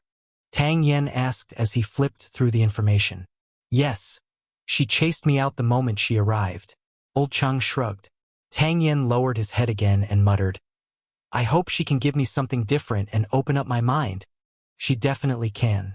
I've never seen anyone more meticulous than little junior sister. In terms of professionalism, everyone recognized Muchichi. Although she was only a student and had even dropped out of school, the experience she had accumulated over the past year had also allowed people to see her strengths. Of course, she could not find another flower in the autopsy, but she could see a lot of things that others could not. Well, Xiao Shang is outside. Captain Tang, do you want to go and greet him? Tang Yen put down the information in his hand and walked to the lounge. When he saw Shang Xiao sitting on the sofa, he asked, How much does CEO Shang know about the Liu family? It's a veteran education company that has risen in the past 3 months. I supported it, Shang Xiao answered without hesitation. To fight against Yashang Group. Chapter 947. What right do you have to educate me? I'm a father today. There was a hint of pride in Tang Yan's expression. Shang Xiao just couldn't surpass him in this regard. He had no choice. Solve the case as soon as possible. Don't always drag my cheer out to help. The two men were sitting in the lounge chatting when old Chang suddenly called out to Tang Yen. Captain Tang, Chi-Chi found something. When Tang Yen heard that, he immediately got up from the sofa. That's why I dragged her here. After saying that, Tang Yen quickly walked toward the autopsy room. What did you find? Mu Chi-Chi took off the button on Lu Zhao's shirt and handed it to Tang Yen. Take a closer look. Tang Yen took a magnifying glass and immediately found that there were many scratches on the blue button. This is the second button on Lu Zhao's suit. In other words, it's about his abdomen. Because Lu Zhao has a beer belly, the scratches on this button are very deep, while the scratches on the other buttons are very shallow. I think the forensic doctor probably thought that these scratches were the lines on the button. But Captain Tang, turn it over and take a look. Tang Yen flipped the button and found that there was some powder around the black thread. What is this? This isn't an ordinary latex paint. It's a new type of environmentally friendly decoration material, diatomaceous mud. Mu Chi-Chi explained as she supported herself on the autopsy table. This kind of paint originally came from diatomaceous earth. It's deposited from a type of diatomaceous algae in the ocean. It's pure, natural, and pollution-free. Now, whether it's home decoration or work equipment, it's widely used. Of course, this kind of thing also has a characteristic, and that is that it's expensive. Ordinary families probably don't know much about this kind of material, or they can't afford to use it. Diatomaceous mud, Tang Yen muttered. In addition, I carefully tested the composition of Lu Zhao's clothes and found traces of diatomaceous mud, but only a small amount. Mu Chi-Chi handed the clothes to Tang Yen and said, So, according to my analysis, Lu Zhao was pressed against a wall decorated with diatomaceous mud and strangled from behind. In other words, there must be traces of friction between the button and the wall on that wall. After listening to Mu Chi-Chi's analysis, Tang Yen immediately thought of the information they already had. If you enter the alley, it's a demolished house that has already been vacated. Old Chang immediately informed the entire team to check the entire demolition house area at the back of the alley. Once you find a wall decorated with diatom mud, immediately mark it, because that might be the first scene. When Old Chang heard that, he was instantly very excited. As expected, junior sister Chi-Chi, I'll give you a thumbs up. Tang Yen heaved a sigh of relief. I feel like we'll get a lot of rewards if we go there. Chi-Chi, you've done something good again. Let's talk about it after we find it. I'm just curious why someone of Lu Zhao's status would go to such a place. Mu Chi-Chi raised her doubts. However, I believe that once we find the first scene, many mysteries will be easily solved. Go back and rest. Tang Yen patted her shoulder. Mu Chi-Chi nodded, took off her gloves and put them by the sink. I'll go see Shanshan later. I've let them down. I believe Shanshan won't blame you. After saying that, Mu Chi-Chi walked out of the autopsy room and returned to Shang Zhao's side. She stuck out her belly and whispered into his ear, I'll wait for you to call me Daddy. Shang Zhao looked at the little one's expression and knew that she had gained something. Therefore, he did not care about the occasion and seductively whispered 2 words into the little one's ear. Daddy. Mu Chi-Chi's face instantly turned red. Her ears were red and perky, and it was so numb that it gave people goosebumps. Are you satisfied?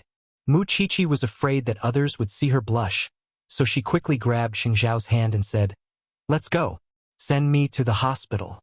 Since she was already out, she could take the opportunity to see the pregnant woman. Moreover, Mama Shang and fifth aunt were in the hospital now, but her friend was hers. She felt very sorry. Shang Xiao hugged her and looked at the little one with a gentle smile. It seemed that he really could not underestimate this little one's ability. Soon, the police were dispatched. Tang Yen personally led the team and went to the pitch-black demolition house at 10 o'clock in the night. Without any results, no one could rest that night. Mu Chi-Chi also arrived at the hospital with Shang Xiao accompanying her. In the ward, Feng Shanshan was feeding the baby, so Shang Xiao was waiting outside the door. Feng Shanshan was a little surprised to see Mu Chi-Chi. What time is it? Aren't you sleeping? I've already unloaded the goods. It's still early for you. You're not obedient. I went to the forensics laboratory, so I came to see you. Mu Chichi leaned over and saw the babbling little baby in her arms. She was instantly confused by how cute he was. Isn't he too cute? Has he been named? Tang Yen hasn't had the time to name him. At this point, Feng Shanshan could not hide her disappointment. But after a moment, she adjusted herself. It's okay. He should be resting tomorrow, right? He will definitely be able to rest tomorrow. Mu Chichi pinched the little baby's face and did not dare to be too harsh. I really envy you. You've already passed this hurdle. I still have to wait for 2 more months. It's not as scary as you think. By the way, call Auntie and Fifth Aunt back. There are doctors and nurses here. Tang Yan's aunt is also here. Okay, Fifth Aunt will come and help tomorrow. After Mu Chichi said that, she pinched the little fatty's face again. He's really too obedient. Yours will be coming soon. You don't have to envy me. Mu Chichi looked down at her abdomen and smiled. Then have a good rest tonight. It's almost time for me to leave. Let's go. A woman who had given birth looked different. It was as if she had transformed in an instant. Mu Chichi looked at Feng Shanshan and thought of herself in the near future. Perhaps it would be the same. Sheng Xiao was still waiting at the door. Mu Chichi quickly got up and walked to the door. Master Xiao, let's go. It's just that their baby is too obedient. I'm so envious. Master Xiao hugged her shoulder and snorted. He's not as obedient as us. On the other side, Tang Yan's team was still working on the case. Just when everyone was exhausted, Officer Long suddenly shouted, Captain Tang, is this the diatom mud? The house in front was a 3-bedroom house. Everyone looked at the flashlight and then saw the yellow decorative wall. From now on, don't touch anything inside. Old Chung, inform the forensics team to move out. That's great. We can sleep tonight. Old Chung sighed happily. What sleep? If the forensics team can't confirm that this is the place we're looking for, we have to continue. Tang Yen rubbed the space between his eyebrows and was a little irritated. I'll definitely find this murderer. I'll let him go to heaven or hell. Chapter 948. Due to the lack of manpower in the forensics department, the chief borrowed a group of people from another team. Everyone started working in the middle of the night and started a detective investigation in the 3-bedroom house. In a short while, they made a new discovery. Captain Tang, is this the mark you're looking for? The mark of the friction of a button? At the entrance, the forensic doctor found some suspicious scratches. Tang Yen bent down to take a look with the flashlight and then heaved a sigh of relief. This is the first scene. Everyone, don't destroy anything at the scene now. Captain Tang, there's a new discovery. There were footprints in the bathroom. Extract physical evidence and test the luminol reaction. As long as there was a breakthrough, the possibility of solving the case would be very high. Everyone busied themselves in the demolition house for another 2 hours. Finally, all the physical evidence was collected. After that, the group of people left the demolition house. Tang Yen walked at the front and said to the field team, Old Chang, bring the physical evidence back. Test what needs to be tested and verify what needs to be verified. We'll have a meeting at 7 tomorrow morning. The rest of you change shifts and rest. Got it, Captain Tang. Song Jiang would never have thought that Tang Yen would find a lot of evidence this time. He would not allow him to fool around like he did with Bai Sini's cases. 3 o'clock in the morning. Tang Yen drove to the hospital. He thought that Feng Shanshan and the baby would be asleep. However, through the glass of the ward, Tang Yen saw that Feng Shanshan was still breastfeeding the baby. She leaned against the wall with her head tilted tiredly. It was obvious that she was extremely sleepy. No one told him that it was not just hard for a woman to be pregnant. After giving birth, she thought that she would not be tortured anymore. In fact, this was the beginning of the torture. A newborn child had to drink milk every few hours. Although the mother's milk was swollen, she could still suck it out to store it. However, the baby was so young. As a biological mother, the mother could not abandon it. Tang Yen looked at it for a while, gently pushed the door open and walked in. Seeing that Feng Shanshan showed no signs of waking up, He reached out to support Feng Shanshan's head. The little thing in her arms might have seen its father appear, so it forgot to drink milk. It opened its eyes wide and looked at Tang Yen. Suddenly, the pain in her chest disappeared. Feng Shanshan opened her eyes with difficulty. Seeing that Tang Yen was right in front of her, she tried to adjust her posture. "Are you done? I've already talked to the nurse and found a responsible confinement nanny for you. She'll come to help you tomorrow." Tang Yen combed Feng Shanshan's hair and said, "I gained a lot tonight, so I can rest for now. I have a meeting at 7 tomorrow morning. Then sleep for a while." Feng Shanshan knew that this man had not rested for 2 days. He worked day and night to solve the case, but he still had to worry about the mother and son. Thinking about it, Feng Shanshan did not feel good. "I'm not tired. Let me hold the baby for a while. You can sleep for a while." Tang Yen looked at the little guy in Feng Shanshan's arms and said, "You haven't named it yet. Uncle told me that when naming a child, you have to look at the layout." "Yixuan? Tang Yixuan." Tang Yen carefully took the child from Feng Shanshan's arms. Such a small ball was the crystallization of him and Feng Shanshan. "Go to sleep for a while. Then I'll sleep for an hour, and then you." Feng Shanshan lay down. Tang Yen nodded and gently rocked the child to coax him. After Feng Shanshan fell asleep, he put the baby down. He placed it between him and Feng Shanshan. In fact, Feng Shanshan was not really asleep. She secretly opened her eyes and saw Tang Yen leaning against the head of the bed. He had fallen asleep just like that, and he was sleeping very soundly. He was clearly extremely tired, but he still had to think about the mother and son. Thinking about it, Feng Shanshan's eyes suddenly turned red. Everything was worth it. The next morning, Tang Yen waited until the confinement nanny came before leaving. When he arrived at the station, all the clues found in the demolition house last night were put together. The group of people quickly entered the meeting room as if they were on steroids. "Captain Tang, according to the test report, the friction marks left on the diatom mud wall were indeed caused by the buttons on Lu Zhao's body. The test results are consistent." Officer Long was the first to speak. "So, the demolition house is the first crime scene. At the crime scene, we found a total of 3 sets of footprints. We took them to compare. One of them was a shoe size 40, which matched Lu Zhao's. The other was a shoe size 36, which was a woman's footprint. The last shoe size 42 should have been left by the murderer. In addition, we also found the murder weapon in the trash at the scene.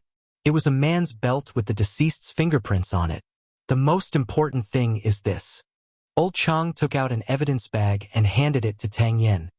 "This cigarette butt was found behind the trash can in the bathroom. We went to find out about the owner of the house. The owner is a woman and doesn't smoke. Moreover, this cigarette butt is still fresh, so we suspect that it might have been left behind by the murderer. The DNA on it is still being tested." "Okay. Now increase the intensity of the investigation. According to the shoe size, Old Chang, go and ask the people around to see if anyone has seen a man who is about 170 to 180 centimeters tall, weighs about 65 kilograms, and is wearing a mask. Xiao Long, continue to lead the team to the demolition house. With the first scene as the center, see if there are any traces of the murderer around." At the meeting, Tang Yen assigned tasks. "I'll go visit the nearby tobacco and wine shops and see if the bosses still remember someone who came to buy this kind of cigarette." He believed that as long as there was a direction to investigate, the truth would only get closer and closer. On this day, there were several invitations on Shang Zhao's desk. Because it was almost the end of the year, there were more and more banquets at the Chamber of Commerce. He would attend a few of his friends' banquets, but the Song family might also attend. Thinking of this, Shang Xiao stopped his work and called Tang Yen to ask about the progress. "How's it going now? I've already caught the murderer's feet. If you need any help, just let me know." Now, Shang Xiao was helping the Lu family stabilize the situation. Because Lu Zhao was no longer around, Lu Zichen still needed time to adapt to taking over. However, he also understood the fierce gaze the Song family had on Lu Zichen. If the Song family wanted to eliminate the roots, Then the murderer who killed Lu Zhao might commit another crime and take Lu Zichen's life. Therefore, Shang Xiao got someone to follow Lu Zichen. In the evening, Shang Xiao attended a friend's banquet. He did not bring any female companions with him. During the banquet, he also saw Song Buozhi. Chapter 949. Xiao Shang is leaving just like that? Shang Xiao adjusted his black coat and did not reply to Song Buozhi. How did I offend CEO Shang again? I just want to communicate with people. After all, I can't compare to your Song family's madness. You know better than me why Lu Zhao died. Don't you think it's boring to turn Jianchuan into a bloody mess? Shang Xiao asked Song Buozhi. If you play with human lives, you have to pay the price with human lives. However, I don't think the lives of the Song family are that valuable. I hope your Song family can afford the result of your madness. With that, Shang Xiao walked around Song Buozhi and left with Su Che. As expected, Song Buozhi looked at Shang Xiao's back and sneered. It was difficult for the Song family's little tricks to hide from Shang Xiao, let alone such a big commotion this time. Song Buozhi looked at Shang Xiao's back as he left with a meaningful gaze. In the past, Song Jiang had been extremely secretive and planned with those women. But now, he was so brazen that everyone knew that it was the Song family who had done it. This was probably what people said. If God wanted to destroy a person, he would first make him crazy. According to Song Jiang's way of playing, his cards would not be enough to play for 2 or 3 years. With Shang Xiao's opponents jumping around, the more calm he was, the more likely it would not be long before Song Buozhi felt that he would have to collect his father's corpse. After the cocktail party ended, Song Buozhi received news that Zhongting fully supported the Lu family's development. Moreover, Shang Xiao directly said that he would protect Lu Zichen. This was the first time Shang Xiao had responded to the Song family's provocation so many times. And the moment he responded, he revealed a big piece of news. This was because Shang Xiao was hinting that Lu Zhao's death was related to the Song family. Thinking about the lives of Changrong Electronics, the outside world had a tacit understanding. The Song family was definitely not a decent businessman because it involved human lives. Lu Zichen was placed in the spotlight just like that. Who else would dare to make a move? Shang Xiao did not believe it. Song Jiang quickly received the news. Previously, the Song family had provoked him so much, but Shang Xiao did not express anything on the surface. Therefore, Song Jiang had always been testing Shang Xiao's bottom line. This time, Shang Xiao had directly expressed his stance. He could not do anything to Shang Xiao for a while. No, it was not the first time he had run into a wall in front of Shang Xiao. Old Rong, it looks like we won't be able to touch the rest of the Lu clan for a while, right? No, we have to move to prove that this has nothing to do with us. The man sitting next to Song Jiang had a deep smile on his face. The police are investigating very closely. However, even if they find out, it's useless because I've already found a scapegoat. The older, the wiser. Song Jiang was very satisfied with this result. This time, Song Buozhi was still outside the door, listening to the two old things' crazy discussion. However, this time, Song Jiang noticed the shadow on the ground. Buozhi, why are you standing at the door? Come in. After Song Buozhi heard this, he walked in and showed a rare respect. Dad, Uncle Rong. Buozhi, you're your father's hope. Cheer up. Don't be afraid. Uncle Rong is planning everything for you. Song Buozhi was indeed playful and ruthless. However, he felt that the two of them had been playing with fire recently. Right now, he was thinking about whether he should protect himself or not. What did the hatred from more than 20 years ago have to do with him? Dad, I think you're too impatient. Right now, the whole city is pointing at the Song family. Shouldn't we not expose ourselves so thoroughly? What do you know, child? This way, we can deter those who don't obey us. At the same time, we can also see how many people are willing to stand on our Song family's side. Song Buozhi almost rolled his eyes. This was already a society ruled by law. They could still wander in the gray area by doing dirty things behind their backs. Why were they so brazen now?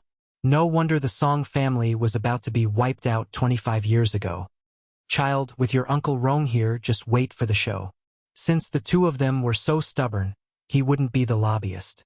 Although he was the one who suggested inviting Uncle Rong back. He deeply felt that power had changed people beyond recognition. Tang Yan's side had made great progress. After the efforts of several parties, they had successfully locked onto the suspect. He was a single man in his early 40s. However, at the same time, Feng Shanshan stayed in the hospital and felt that someone was watching her. After all, she had been a forensic assistant for a long time. Feng Shanshan had this sensitivity. She was afraid that someone was seeking revenge, so she called Tang Yan. The person who was seeking revenge had already been killed on the spot. If he could still appear around Feng Shanshan, he might be the murderer of the Lu Zhao case. Therefore, Tang Yan immediately sent Xiaolong over to guard Feng Shanshan's ward in plain clothes.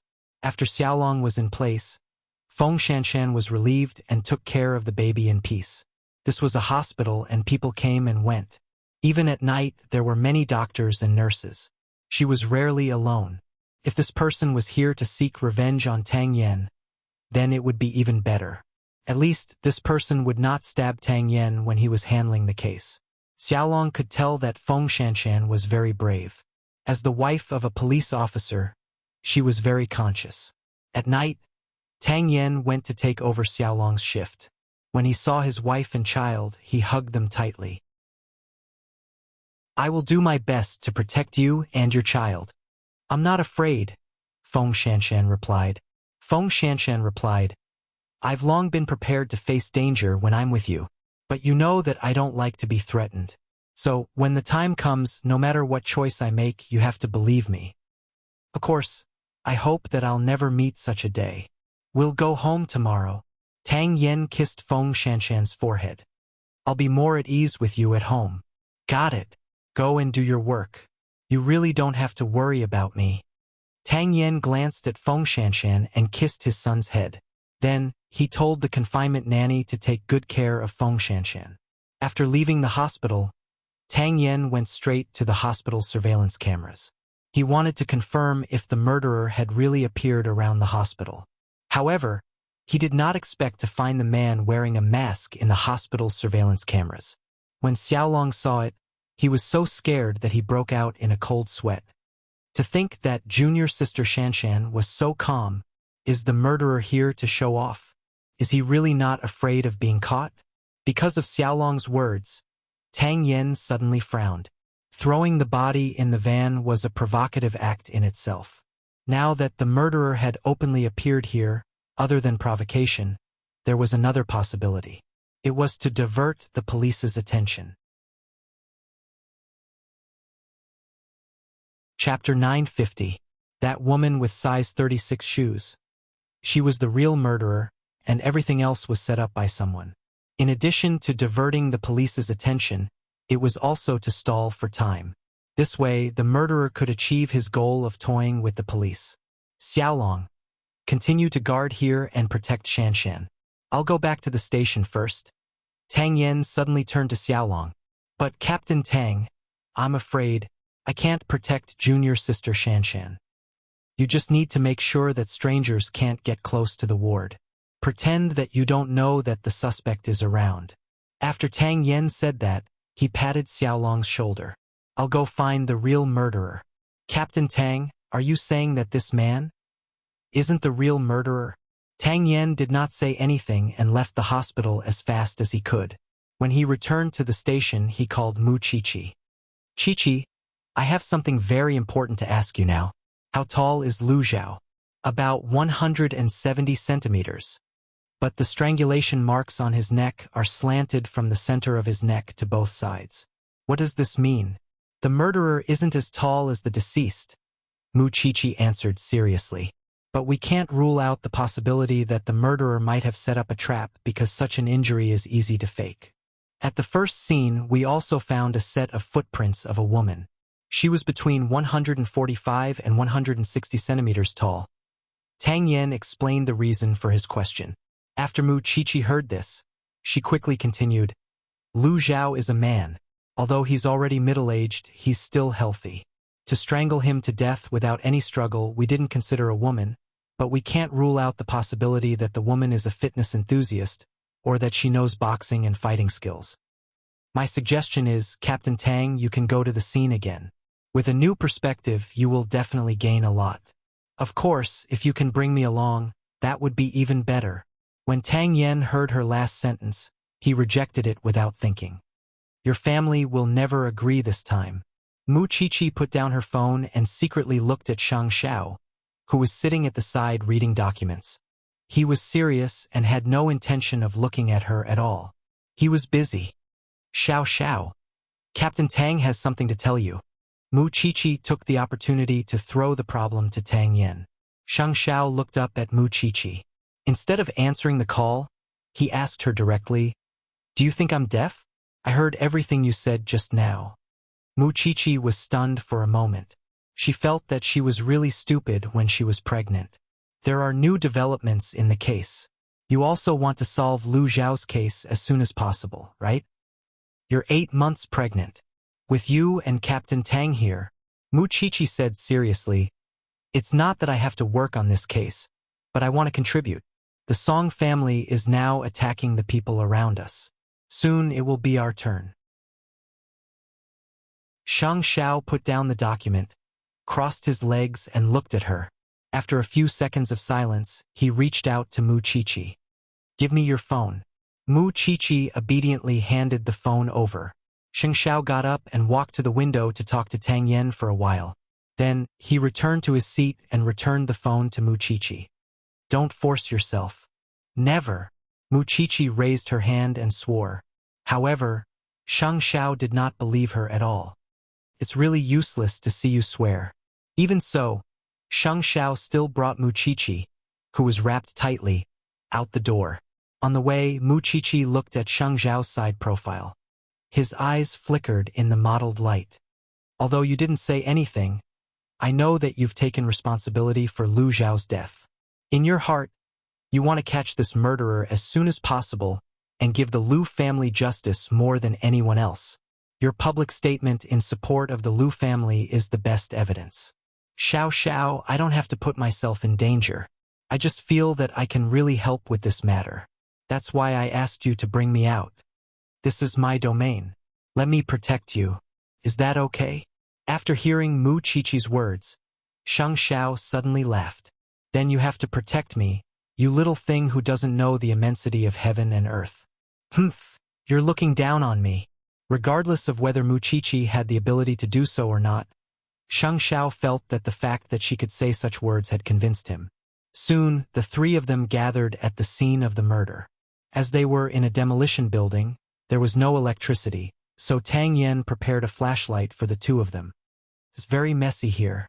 Please protect Mu Qiqi well. Don't fall," Tang Yen reminded him. Everyone in Jianchuan knew how precious this person was. If anything happened to him here, Tang Yen felt that he probably wouldn't be able to live anymore. Shang Xiao supported Mu Qiqi, and Mu Qiqi was also very careful. From the moment she entered the crime scene, she had been very cautious. She had been listening attentively to Tang Yan's description of what had happened on the wall. "This is the place where Lu Zhao died." Mu Qiqi squatted down with Shang Xiao's support and carefully observed her surroundings. "What are you looking for? If it's really as you said and a woman was involved in this case, then under such intense movements, her hair should have fallen off." Mu Qiqi picked up a long red hair from the ground. "Have the forensics team confirmed it?" "Of course they've confirmed it. This hair belongs to the original owner of this house." After Mu Qiqi heard this, she stood up with Shang Xiao's help. "Master Xiao, help me walk around." The two of them wandered around the house with the flashlight. Mu Qiqi did not even let go of the few bedrooms. When the original owner moved, he didn't seem to have taken anything with him. "There are still so many clothes here." As she said this, Mu Qiqi stood in front of the wooden wardrobe. After saying this, Mu Qiqi took down one of the clothes and smelled it carefully. It smelled of mold. Of course, there was also a hint of perfume. Mu Qiqi took another one and found that there was only a moldy smell on it. "Captain Tang, when did the original owner move away?" Mu Qiqi suddenly asked sensitively. "4 months ago," Tang Yen answered from outside. "There's something wrong with this clothes." Mu Qiqi handed a beige windbreaker to Tang Yen. See if you can extract anything important from it. What's the problem? There's the smell of perfume in the clothes, Mu Chichi reminded him. Did the original owner leave it behind? Tang Yen took the windbreaker and put it in front of his nose to sniff it. You men don't use perfume, so you don't know much about perfume. No matter how famous a perfume is, it will only stay on clothes for about 5 days at most. Moreover, other clothes have a moldy smell. Only this one has a fragrance. It's been 2 days and 3 nights since the crime happened. It's the lingering period of the high-grade perfume. It can be seen that during the period when Lu Zhao was killed, a woman who liked to wear perfume had worn this clothes. This fragrance is the lingering smell on the clothes. Mu Chichi explained to Tang Yen. Chapter 951. I'm afraid I'll have to find an expert. Mu Chichi shook her head. That was all she knew about perfume. After all, she didn't need anything else other than perfume to remove the smell. I'll go and get the surveillance footage from the nearby area again, and visit the residents nearby to see if they've seen a woman wearing this dress and walking around. Or rather, I can get the surveillance footage of Lu Zhao being carried into the van and look at it again. Because of this dress, Tang Yen had a new direction to investigate the case. Leave the perfume to me, Shang Xiao, who had been silent all this time, suddenly said to the two of them. Mu Chichi and Tang Yen suddenly turned their heads and looked at Shang Xiao together. Shang Xiao continued, I'll give you an accurate answer tomorrow morning.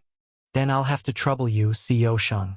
But in order to ensure the integrity of the physical evidence, I'll send someone to your research department later to investigate with your people. Tang Yen knew that Shang Xiao had an independent research department that covered a wide range of fields. One of the important reasons was to meet Mu Chichi's needs before deciding whether to mass-produce it. Tomorrow, let's unveil the real murderer. The three of them searched the house carefully for a long time. Finally, when they finally left, Tang Yen asked Shang Xiao before he got into the car, CEO Shang, how confident are you that the Song family did this? We'll know if there are any new faces around Songjiang recently. I'll send someone to figure this out. You just have to investigate the Lu Zhao case. Shang Xiao replied to Tang Yen. Tang Yen put his hands on his waist and nodded in the direction Shang Xiao had left. He could feel the anger from Shang Xiao's body. It seemed that the Song family had really stepped on his bottom line. After Shang Xiao got into the car, Mu Chichi quickly asked him for credit. I said that I'm useful, right? So, it's definitely right for you to let me participate. Shang Xiao tilted his head to look at her and pushed her head. It's time to go home and sleep. Is it so hard to praise me? Mu Chichi mumbled. It was too much. When Shang Xiao heard her complaint, he finally rubbed her head. Your Captain Tang can't do without you anymore. Haven't you noticed? That's the biggest compliment I can give you. It's useless if he can't live without me. I have to give birth to the baby first. I only hope that we can solve Lu Zhao's case as soon as possible. That way you'll feel much better. Without another word, Shang Xiao drove away with Mu Chichi. After returning home, he immediately informed the people in the scientific research department to cooperate with the police to extract the fragrance from the clothes as soon as possible. He also wanted to know the brand and origin of the perfume. As for the insides of the clothes, they absolutely could not be touched, because there might be biological traces of the woman left on them, such as skin or hair, which could be used to extract DNA. The people Tang Yen sent knew how to protect the physical evidence. The scientific research department had done an examination and had to immediately send it to the police station for further tests by the forensic doctor. Shang Xiao had promised a whole morning, but before the sun rose, stay up late had already come to a conclusion in the research department. He also found a sample of the perfume and asked the police to bring it back to the police station. The name of this perfume is Hypnotize Poison. It's a legendary perfume launched by Dior in 1998. Red Poison. Tang Yen read the detailed explanation left by the people from Zhongting's research department. A female murderer wearing designer perfume? Tang Yen thought about it and felt that it was too interesting. He took the sample of the perfume and sniffed it. He felt that the smell was very special and a little pungent. It wasn't a problem with the perfume, but the man was too straight. However, for now, the use of the perfume had to be put aside. That was because he was checking the surveillance cameras at various intersections. Most importantly, he was repeatedly watching the video of Lu Zhao being carried into the van. He had watched the entire scene more than 10 times. Originally, he had planned to give up, but the shadow on the glass door of the convenience store made Tang Yen press the pause button. Then he zoomed in infinitely and found that when the van driver was settling the bill with the owner of the store, the woman who was buying cigarettes was standing beside them. She had long hair and was wearing a beige trench coat. It was the one that Mu Chichi had grabbed. Then the van driver went out and drove away. A moment later, the woman also left the convenience store with a mask on. Old Chang, think of a way to verify this woman's identity. Tang Yen pointed at the sleepy Old Chang and instructed. Old Chang took a look and his eyes widened. Boss, who is this? The murderer of Lu Zhao's case. A woman? Old Chang was in disbelief. She has an accomplice. Old Chang looked at the trench coat beside Tang Yen and knew that he was already confident. He immediately perked up and sat down in front of the computer. Captain Tang, give me some time. At that moment, Tang Yen was in the branch office, racing against time to solve the case. The Song family was also planning to make a move again. This time, their target was Lu Zhao's daughter-in-law and grandson because women and children were the easiest to deal with. This could also destroy Lu Zichen's determination to move forward. Song Jiang and Uncle Rong were discussing in the study. At this moment, Song Buozhi also found out that Uncle Rong had a very fierce gang in his hands that specialized in dealing with difficulties for the rich. This was why Uncle Rong had come head-on. It was simple and crude, not giving people a chance to react. The two old men were discussing in the study while Song Buozhi sat in his office, watching the surveillance cameras. The police were trying to unravel the truth, and these two lunatics were plotting a murder case. Did they really think that Tang Yen and Sheng Xiao were dead? The old man used to have some concerns, but now that Uncle Rong was back, he had completely lost his mind. In order not to be dragged down by the old man, Song Buozhi felt that it was necessary for him to keep a hand up his sleeve just in case. It was beautiful to play games with Shang Xiao and Mu Chichi, but he did not want to completely involve himself in it. The next morning, Mu Chichi got up and heard from Shang Xiao that the Lu family would go to the branch office to retrieve Lu Zhao's body and arrange for the cremation. I'll go and comfort the Lu family on your behalf. Mu Chichi got up as well. Although you've already been there, I've also seen Lu Zhao's body. I think they'll be more at ease if I go and comfort them. Shang Xiao turned around from the mirror and glanced at Mu Chichi. He did not refute her suggestion. Wear something thicker, big-bellied woman. Mu Chichi was very unhappy when she heard that. There are two of me. Chapter 952. In the future, no one will sacrifice themselves in front of me. Although Shang Xiao was saying this to Mu Chichi, it was more like he was swearing to himself. Mu Chichi put on her shoes and stood up. Looking at the man who was becoming more and more responsible, she couldn't help but feel sorry for him.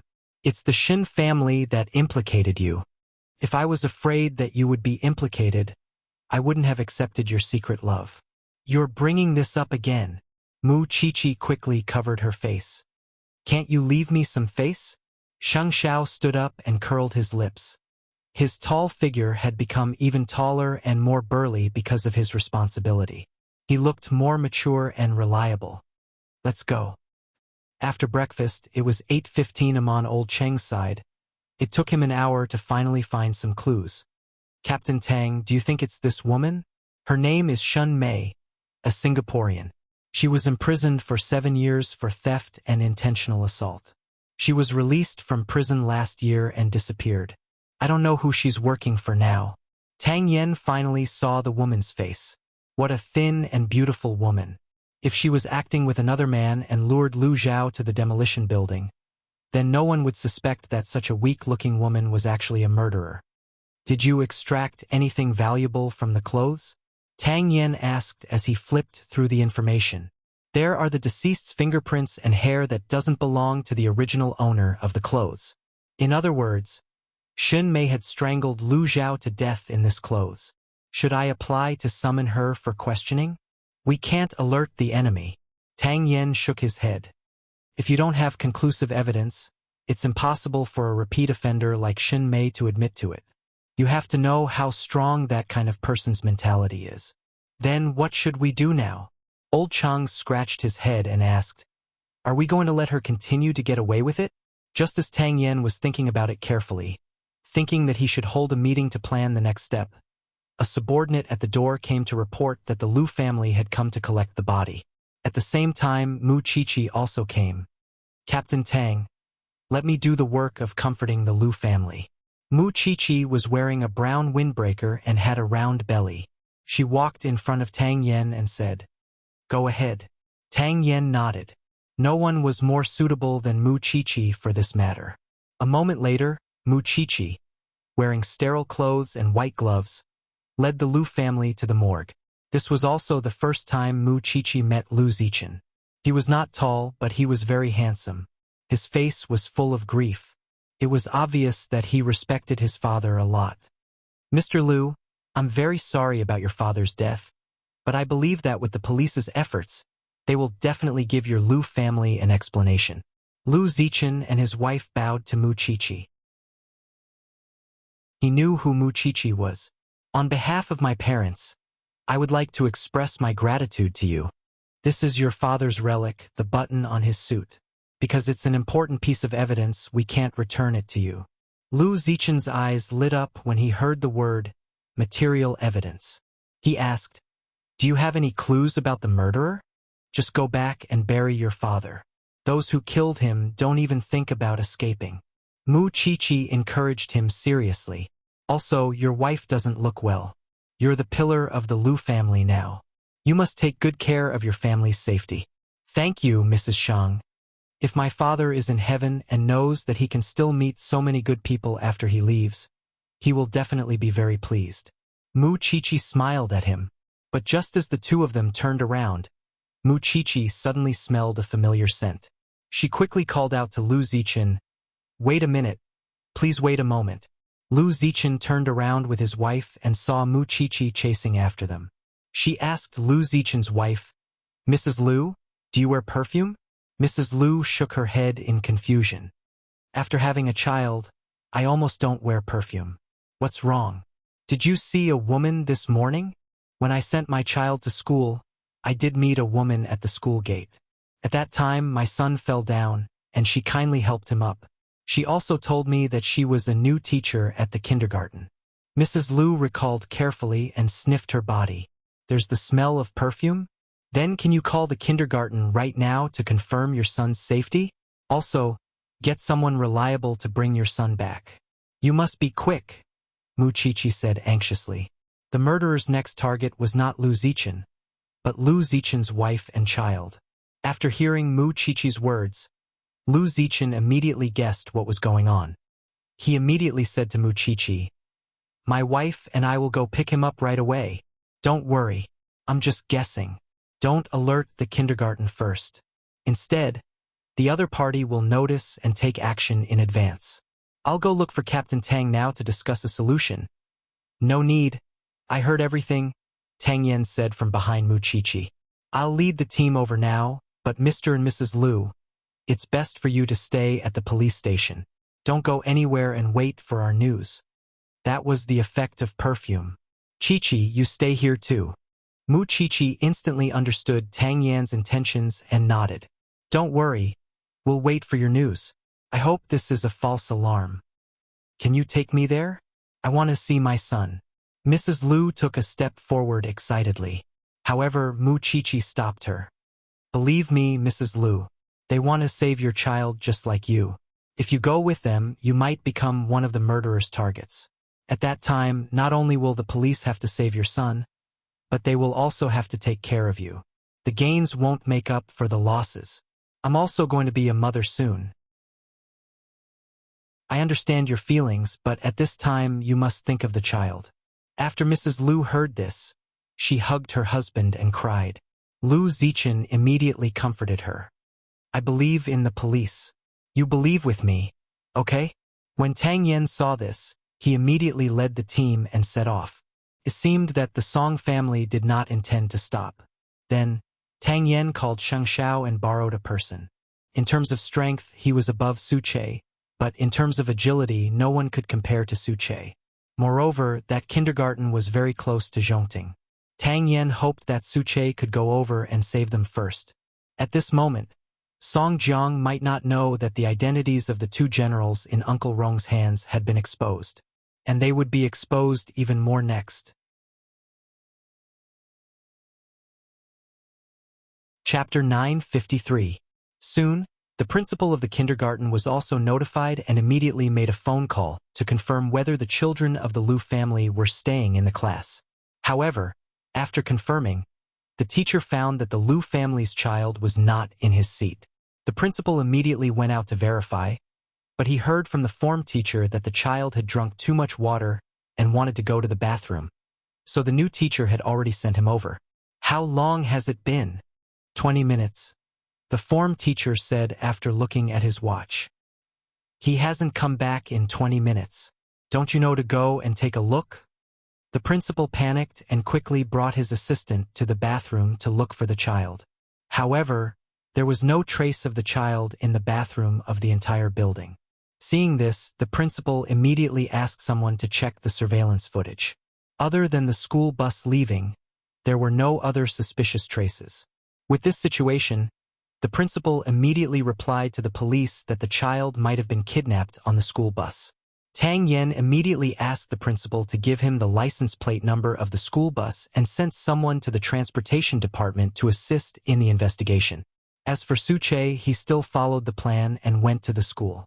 This was to prevent Shin Mei from creating a diversion because it was very likely that she was still hiding the child in the school. Su Che searched around the school, but he went to all the places that could hide people. In the end, he stopped on the 5th floor of the bathroom and asked the school's security guard, "Can you open the balcony for me to see?" The security captain thought for a moment and answered, "Sir, this place has been sealed all year round. It's impossible for anyone to go up. You'll know once you go up and take a look. If something happens to the child up there, will you be responsible?"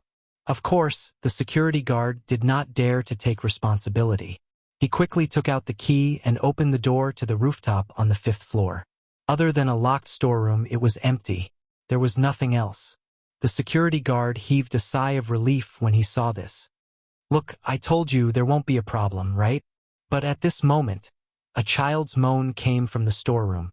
Su Che immediately went forward and kicked open the door of the storeroom. He saw that the 3- or 4-year-old child was tied up and hung on the beam.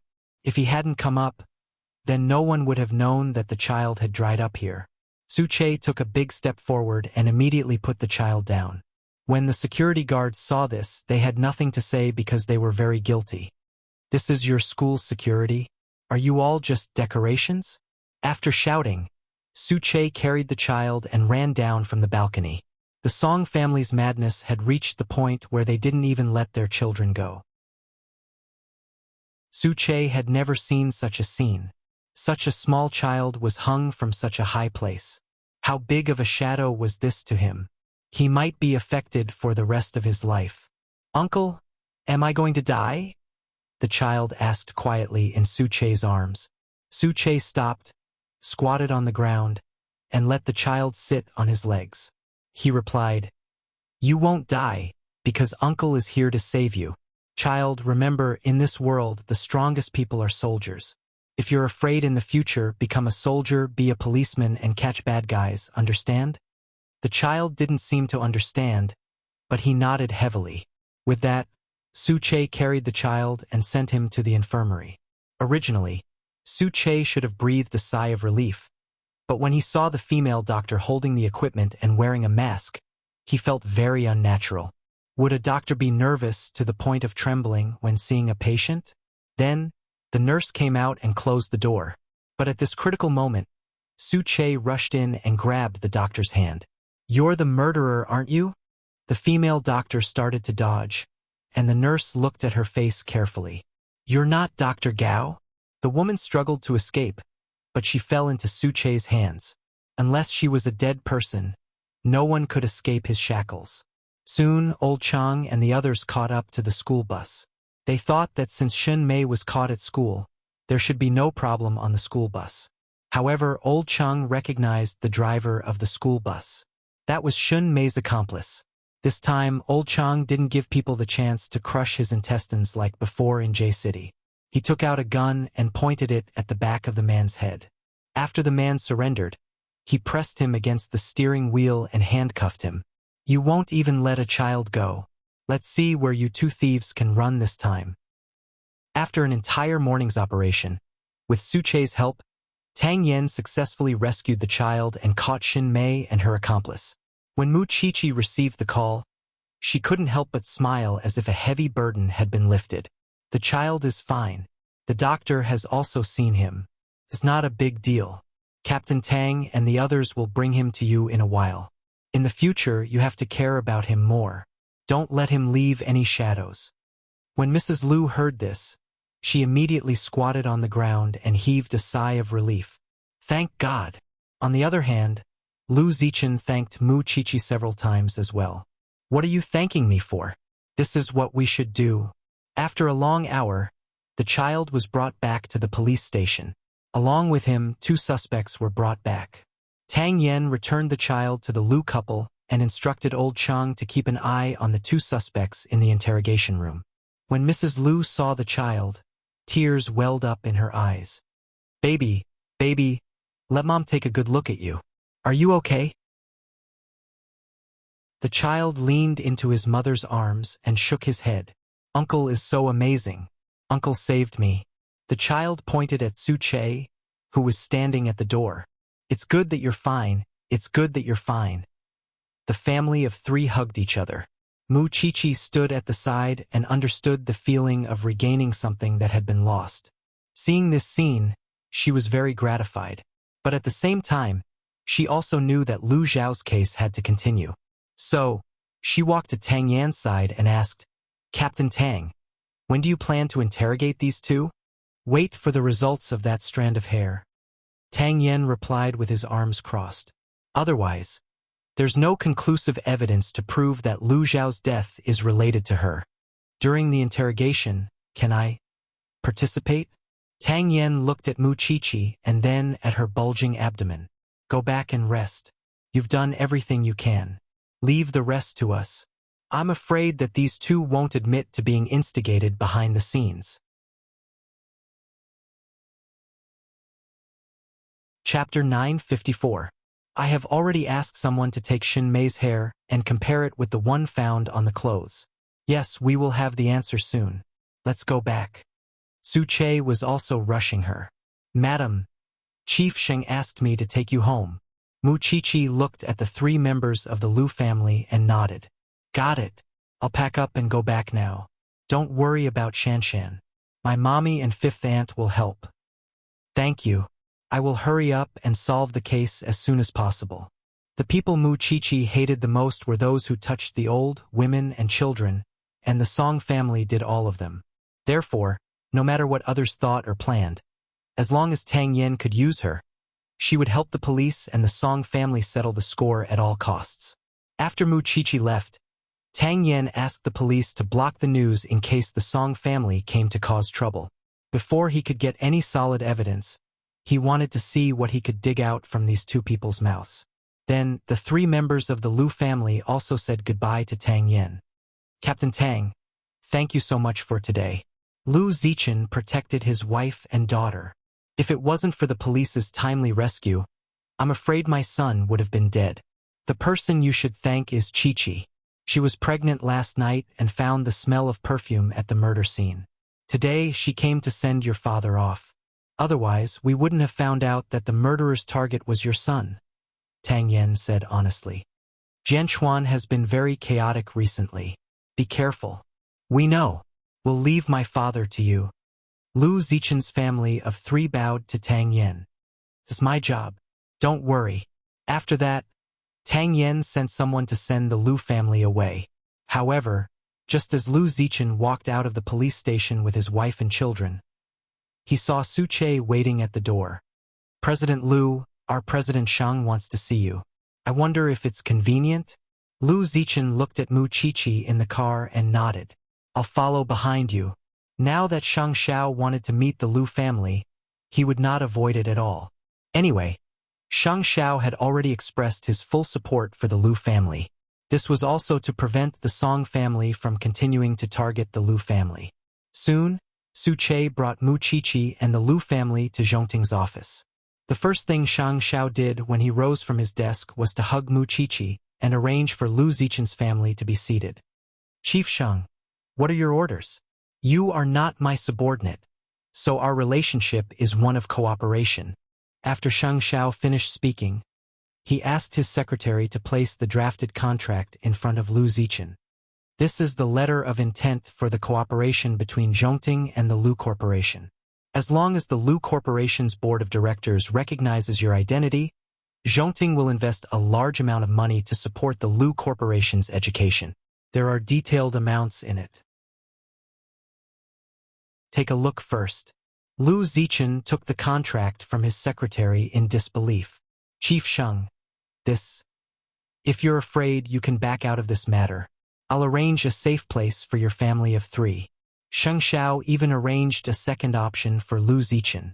However, Lu Zichen shook his head. My father died for no reason. Now, the murderer has yet to be brought to justice. As his son, how can I abandon him and go abroad to enjoy myself? Besides, my father is no longer around. I have to guard the Lu Corporation for him. This is the only thing I can do for him as his son. Even if Chief Shang doesn't inject funds, I will still attend the inauguration ceremony. Even if I'm alone, and it'll only make things difficult for my wife and son. What are you talking about? Mrs. Lu quickly said.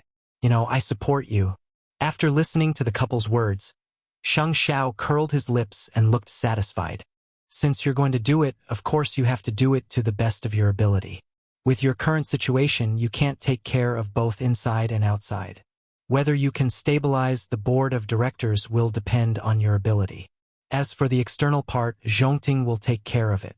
So, what you have to do is to prove to Zhenchuan and even the whole country that the Lu Corporation's education is the best. After that, Su Che will carefully select 4 bodyguards to be responsible for the daily life of your family of 3. The security system of your villa will also be upgraded. If the Song family wants to touch you, they'll have to ask me first. After Lu Zichen heard this, he held his wife's hand and bowed to Shang Xiao again. I won't let you down. Thank you, Mrs. Shang. You saved my son today. I can't repay this kindness. It's all thanks to Su Che. Mu Qiqi quickly pointed at Su Che and said, if you want to thank someone, thank him. Su Che couldn't stand such a scene and quickly slipped away. When Mu Qiqi saw this, she couldn't help but laugh. What he means is that there's no need for everything. Xiao Shang, you have a good wife. After Shang Xiao heard this, he looked at Mu Qiqi. Mu Qiqi also looked at Shang Xiao. Listen, someone praised her, right? She still has a long way to go. In the afternoon at the Song family. Originally, according to Uncle Rong's expectations, Xin Mei and her husband should have dealt with Lu Zichen's son long ago. However, there was still no news of Xin Mei and her husband. Uncle Rong couldn't help but wonder if something had gone wrong with the mission. Although Tang Yan had blocked the news, it was still a big commotion. As long as Uncle Rong sent someone out, he would know that his 2 capable subordinates were already at the police station.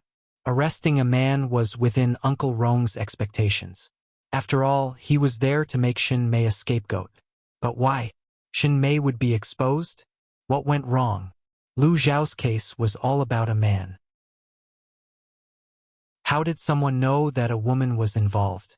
Even so, both of them were arrested. However, Uncle Rong wasn't worried at all that his identity would be exposed, because he knew very well that the police wouldn't be able to get anything out of them.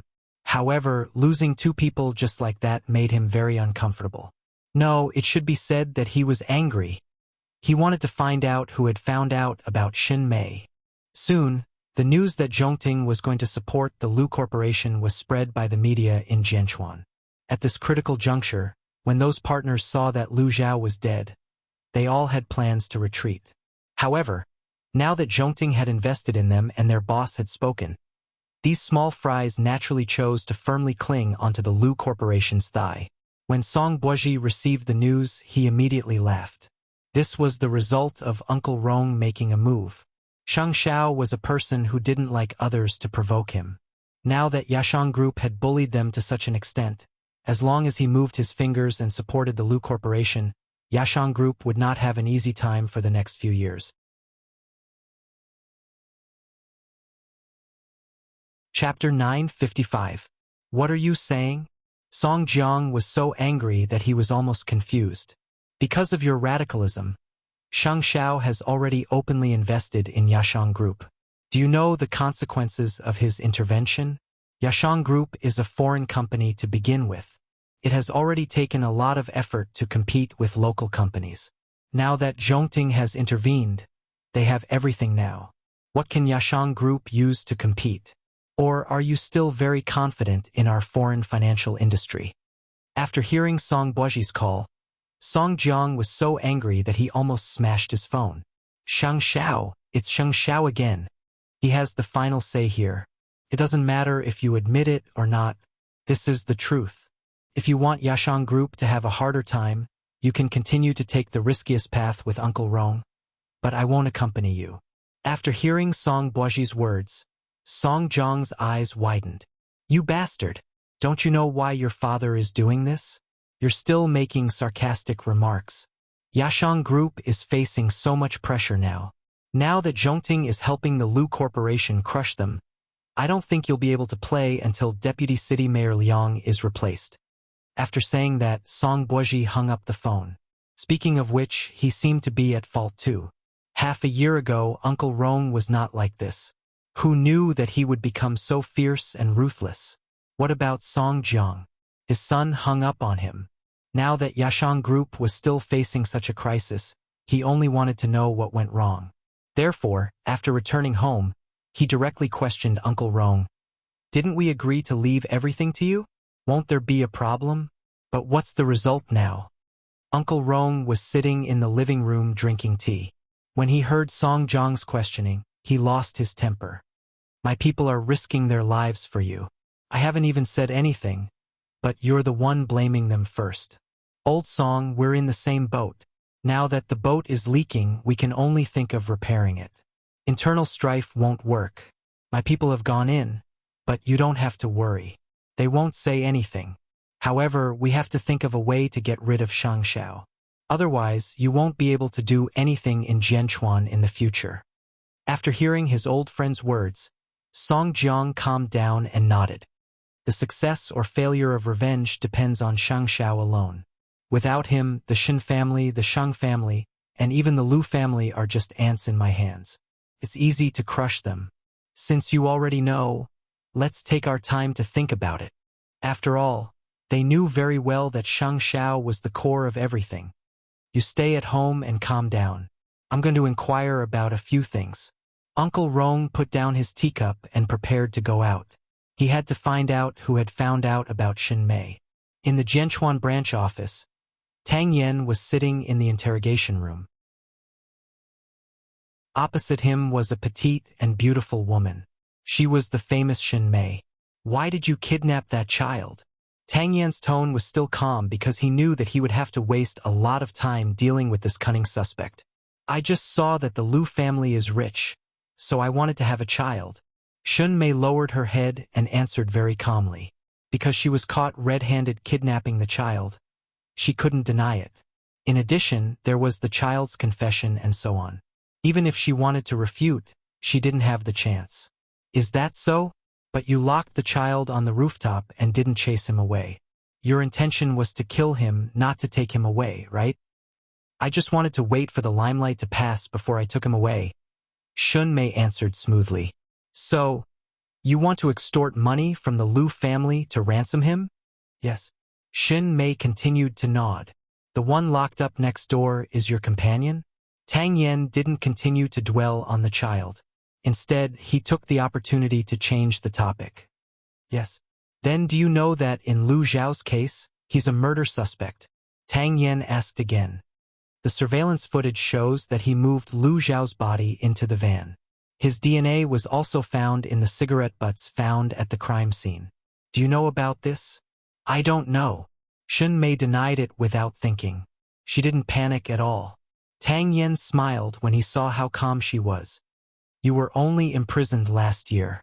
You should be familiar with the police station, right? So, I'm afraid you won't be afraid of this interrogation room. It's a kidnapping crime. There's no death. At most, you'll be sentenced to 10 years in prison. 10 years later, you'll be a good man again. Is that what you're planning? Let me ask you again. Do you know that Lu Zhao was killed?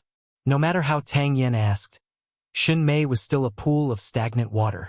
I really don't know. Tang Yen didn't panic. Instead, he leaned closer to Shun Mei and sniffed her body. This perfume is still very strong. Do you recognize this dress? Tang Yen raised the evidence bag in his hand so that Shun Mei could see clearly what was inside. When Shun Mei saw the clothes, her expression changed slightly. Let me ask you again.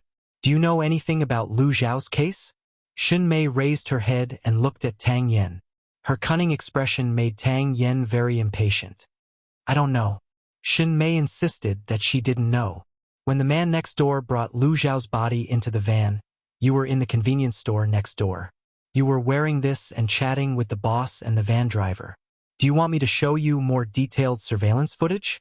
Shun Mei's eyes suddenly widened. That's not me. It seems that you really treat the police as fools. In the end, Tang Yen took out an evidence bag. There was a strand of hair in it.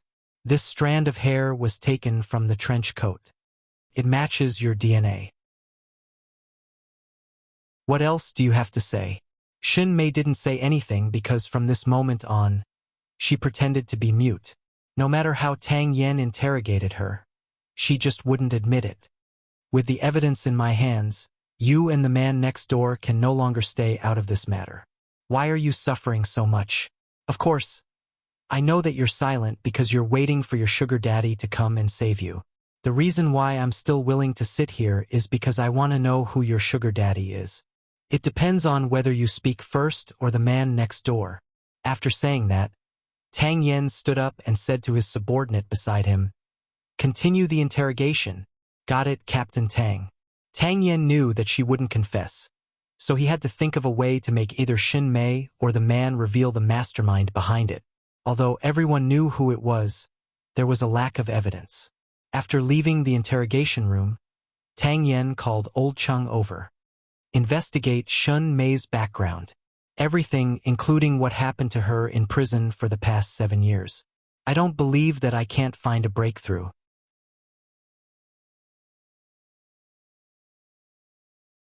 Chapter 956. Tang Yen didn't want to go to the hospital to see Feng Shanshan and the child. Instead, he wanted to bring the mother and son home. It was so chaotic outside now.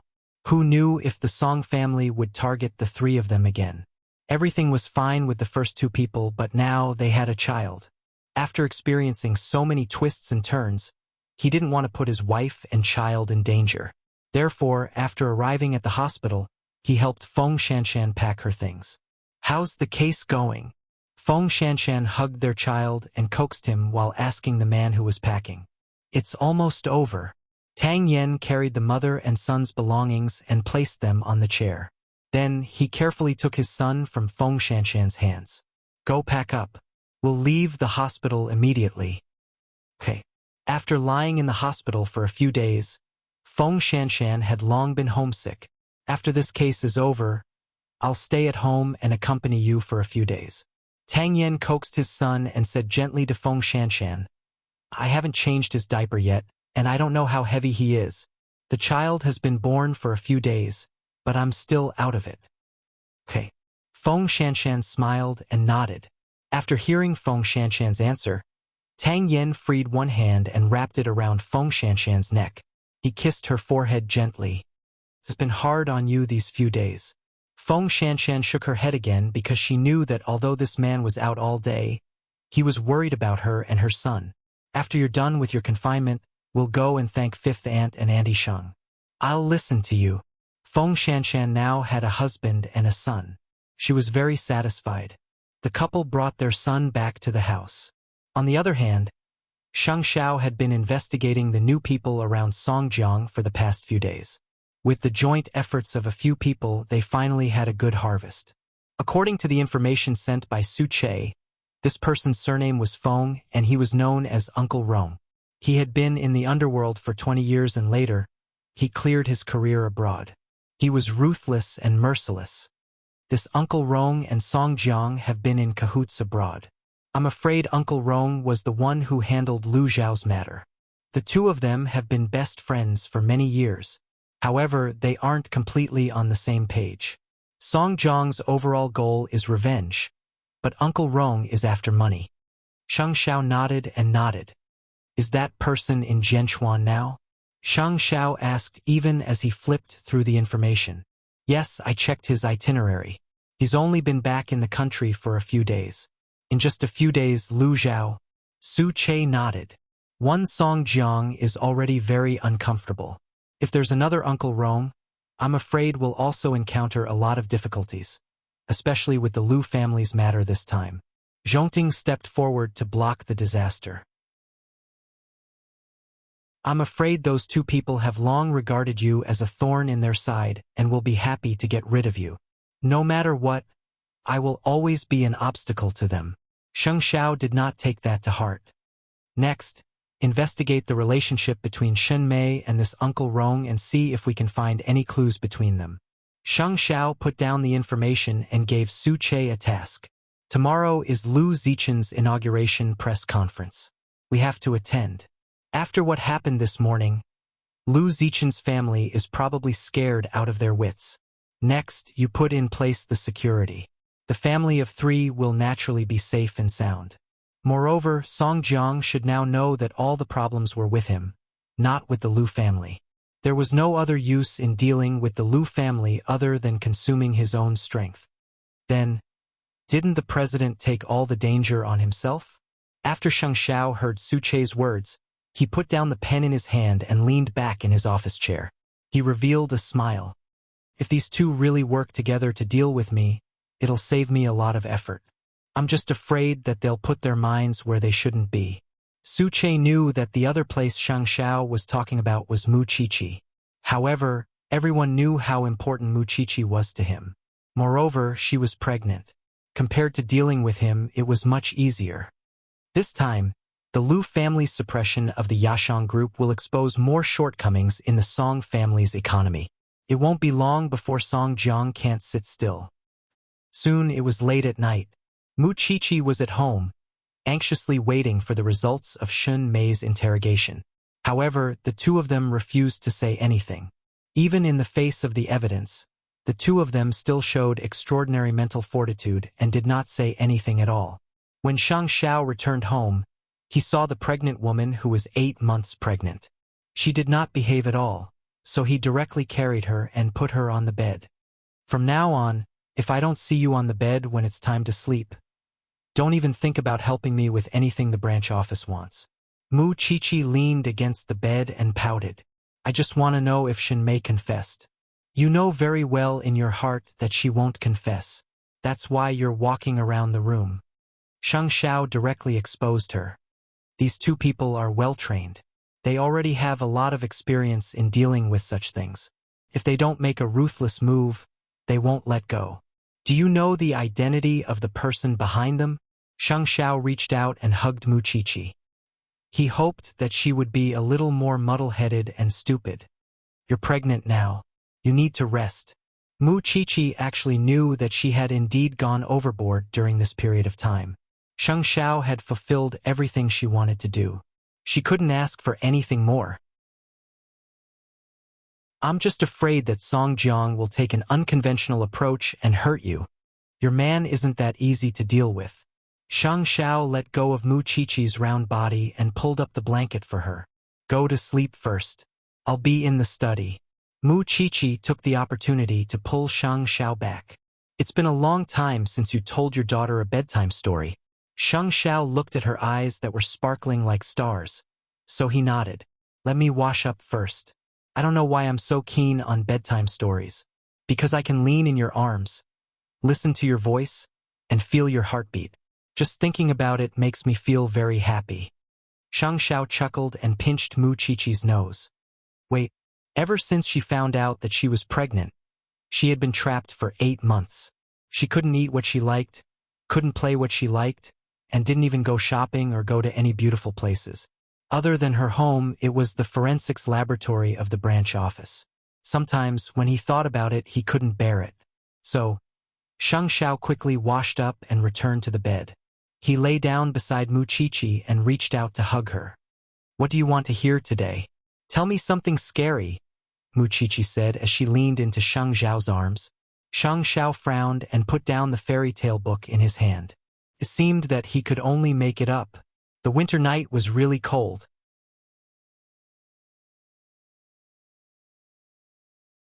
Chapter 957. The police officer interrogating Xin Mei had been dozing off. However, Xin Mei was in high spirits. She sat on the chair, swaying, but did not say a word. Tang Yen coaxed his son to sleep and returned to the police station. He found that Xin Mei had not confessed yet. He wanted to use some tricks, but the chief suddenly came to the interrogation room. Tang Yen, come out for a moment. Tang Yen walked to the chief and saw the chief introduce him to a person. This is Chief Long from the 9th Division. The reason why he came here is because he heard that we caught Xin Mei, so he specially came to apply for us to transfer her to him for interrogation. Tang Yen frowned when he heard the words 9th Division. He had heard that the higher-ups were investigating by Cindy's case, but no one had taken action. This time they had appeared and asked for Xin Mei. I want to know the reason. Song Jiang, Feng Chong, and Xin Mei you caught are all in the same boat. We've been waiting for Feng Chong for a long time, but we haven't seen him make a move. This time he exposed Xin Mei. Of course, we want to get something new from Xin Mei's mouth, Chief Long explained. Tang Yen, don't worry. When she goes to the 9th Division, she'll vomit everything. It's better than sitting here and letting you guys stare at each other. What do you think? Song Jiang has caused so much trouble. Are you still not planning to close the net? Tang Yan's tone was a little unfriendly. If I hand my prisoner over to you, I won't get any information. How can I end Lu Zhao's case? As long as Xin Mei confesses, I can tell you everything. The premise is that you must abide by the rules of confidentiality. Of course, that's not a problem, Tang Yen replied. Instead of letting Xin Mei be locked up here, it would be better to send her to the 9th Division. That way, the results of the investigation would come faster. After all, the 9th Division was responsible for the interrogation of these major cases. They had much more methods than the police station. Then I'll take Xin Mei away now. I'll leave the other one to you. Chief Long took the person and Tang Yen helped transfer her. After that, he asked the chief, are the people from the 9th Division reliable? Anyway, they can ask whatever you want to know. Tang Yen did not ask any more questions. Instead, he went to another interrogation room. The man who had been treated as a scapegoat was currently looking down at his feet. No one knew what he was thinking. Yang Wentao, Tang Yen shouted. You're Xin Mei's lover, right? In September this year, you were diagnosed with lung cancer. Knowing that you don't have much time left, you decided to help Xin Mei do something big, right? The man in front of her was completely silent. It's fine if you don't want to tell me, but do you know where Xin Mei went? Tang Yen asked the seriously ill man. She was taken away by the 9th Division. Do you know what kind of place the 9th Division is? That place isn't the police station. The police will treat you politely and even serve you tea. Once you enter that place, the only path left for you is to confess or live a life worse than death. The longer you persist, the longer she will suffer. The man finally raised his head. I want to see Xin Mei. Not to mention you, even I can't see her now. Tang Yen answered him directly. The evidence for the kidnapping of Lu Zhao and the Lu family's child is conclusive. You can't deny it, but as long as you tell us the whole story, Xin Mei can avoid a lot of pain. You're in the middle stage of cancer. You know how it feels. If you want to give her a chance, you'd better tell her. The man put his palms together. It was obvious that he was struggling. I can't say it. If I say it, she will die too. Then let's just wait like this. Tang Yen spread his hands and made an indifferent gesture. Anyway, Shin Mei is in the 9th division now. It doesn't matter if you don't tell her. She will have to tell you everything. After saying that, Tang Yen got up from the chair. This is the last chance I'm giving you. In the future, even if you want to tell me, I won't fight for you to go to the 9th division to plead for you. I don't know much, Yang Wentao said nervously. Yang Wentao said nervously, I only know that there's someone above Shin Mei, but I've always been working with Shin Mei. I do love her, and I'm indeed going to die. But if the police want me to explain the mastermind, I really can't answer anything. Then explain the process of you and Shin Mei's crime clearly. Lu Zhao's case. I was the one who killed him. Watch your words. The forensic doctor has confirmed that it was a woman who strangled Lu Zhao. Tang Yen immediately retorted. If you're going to talk about these useless things, I think you'd better not. Shin Mei and I lured him to the demolition house together. I was also the one who did it, but my illness suddenly acted up and I lost my strength. That's why Shin Mei took over, Yang Wentao explained. I was also the one who dumped the body. Then do you know that Shin Mei has been using you? I know. Yang Wentao answered in a low voice. Then do you know that you're her scapegoat? I know too. This was undoubtedly true love. Tang Yen didn't even know how to describe this man who was crazy about love. You can't explain what's behind it, but Shin Mei still has to pay the price for everything she's done. Tang Yen knew that Yang Wentao really couldn't spit out anything. It was no wonder that the people from the 9th division didn't want him at all. Therefore, Tang Yen got up from his chair again and was about to hand it over to his subordinates to deal with it. However, at this moment, Yang Wentao suddenly stopped him. I only know that the person's surname is Feng. Shin Mei calls him Uncle Rong. Tang Yen turned around and looked at Yang Wentao meaningfully. If something happens to Shin Mei, you want that Uncle Rong to die with her, right? Yang Wentao didn't say anything, but his intention was obvious. Tang Yen finally got some new information. He immediately asked his subordinates to make a statement, while he returned to the office and asked Old Chang to immediately investigate who this so-called Uncle Rong, who was the Feng Chang mentioned by the 9th division, was. For some reason, perhaps because of the appearance of the people from the 9th division, Tang Yen suddenly had a feeling that the clouds were about to be lifted. The Song family's days were numbered. Old Chang, I'll be able to avenge you soon. When Old Chang heard this, he immediately became excited. He thought that Tang Yen had never taken this matter to heart, but he didn't expect him to still remember it. Thank you, Captain Tang. Soon, Jianchuan began to fog. As for Uncle Rong, he returned to the Song family with a body full of water vapor. He used several connections to find out a little bit. After Shin Mei was arrested, she was transferred that night. As for where she was transferred, he had no way of knowing. Uncle Rong felt that something was wrong. Although he knew that Shin Mei was very loyal, she was still in the hands of the police. If the police used some tricks to make Shin Mei reveal the truth, the consequences would be unimaginable. At this point, he also knew who suspected Shin Mei and caused her to be exposed. You're tuning in to the Dreamy Chapters YouTube channel. We're so grateful for your support, and don't forget to subscribe to join us on this incredible journey through captivating stories. Your generosity through donations truly makes a world of difference, as it's the primary source of revenue that allows me to expand and enhance this channel for you. Thank you from the bottom of my heart for being a part of this adventure.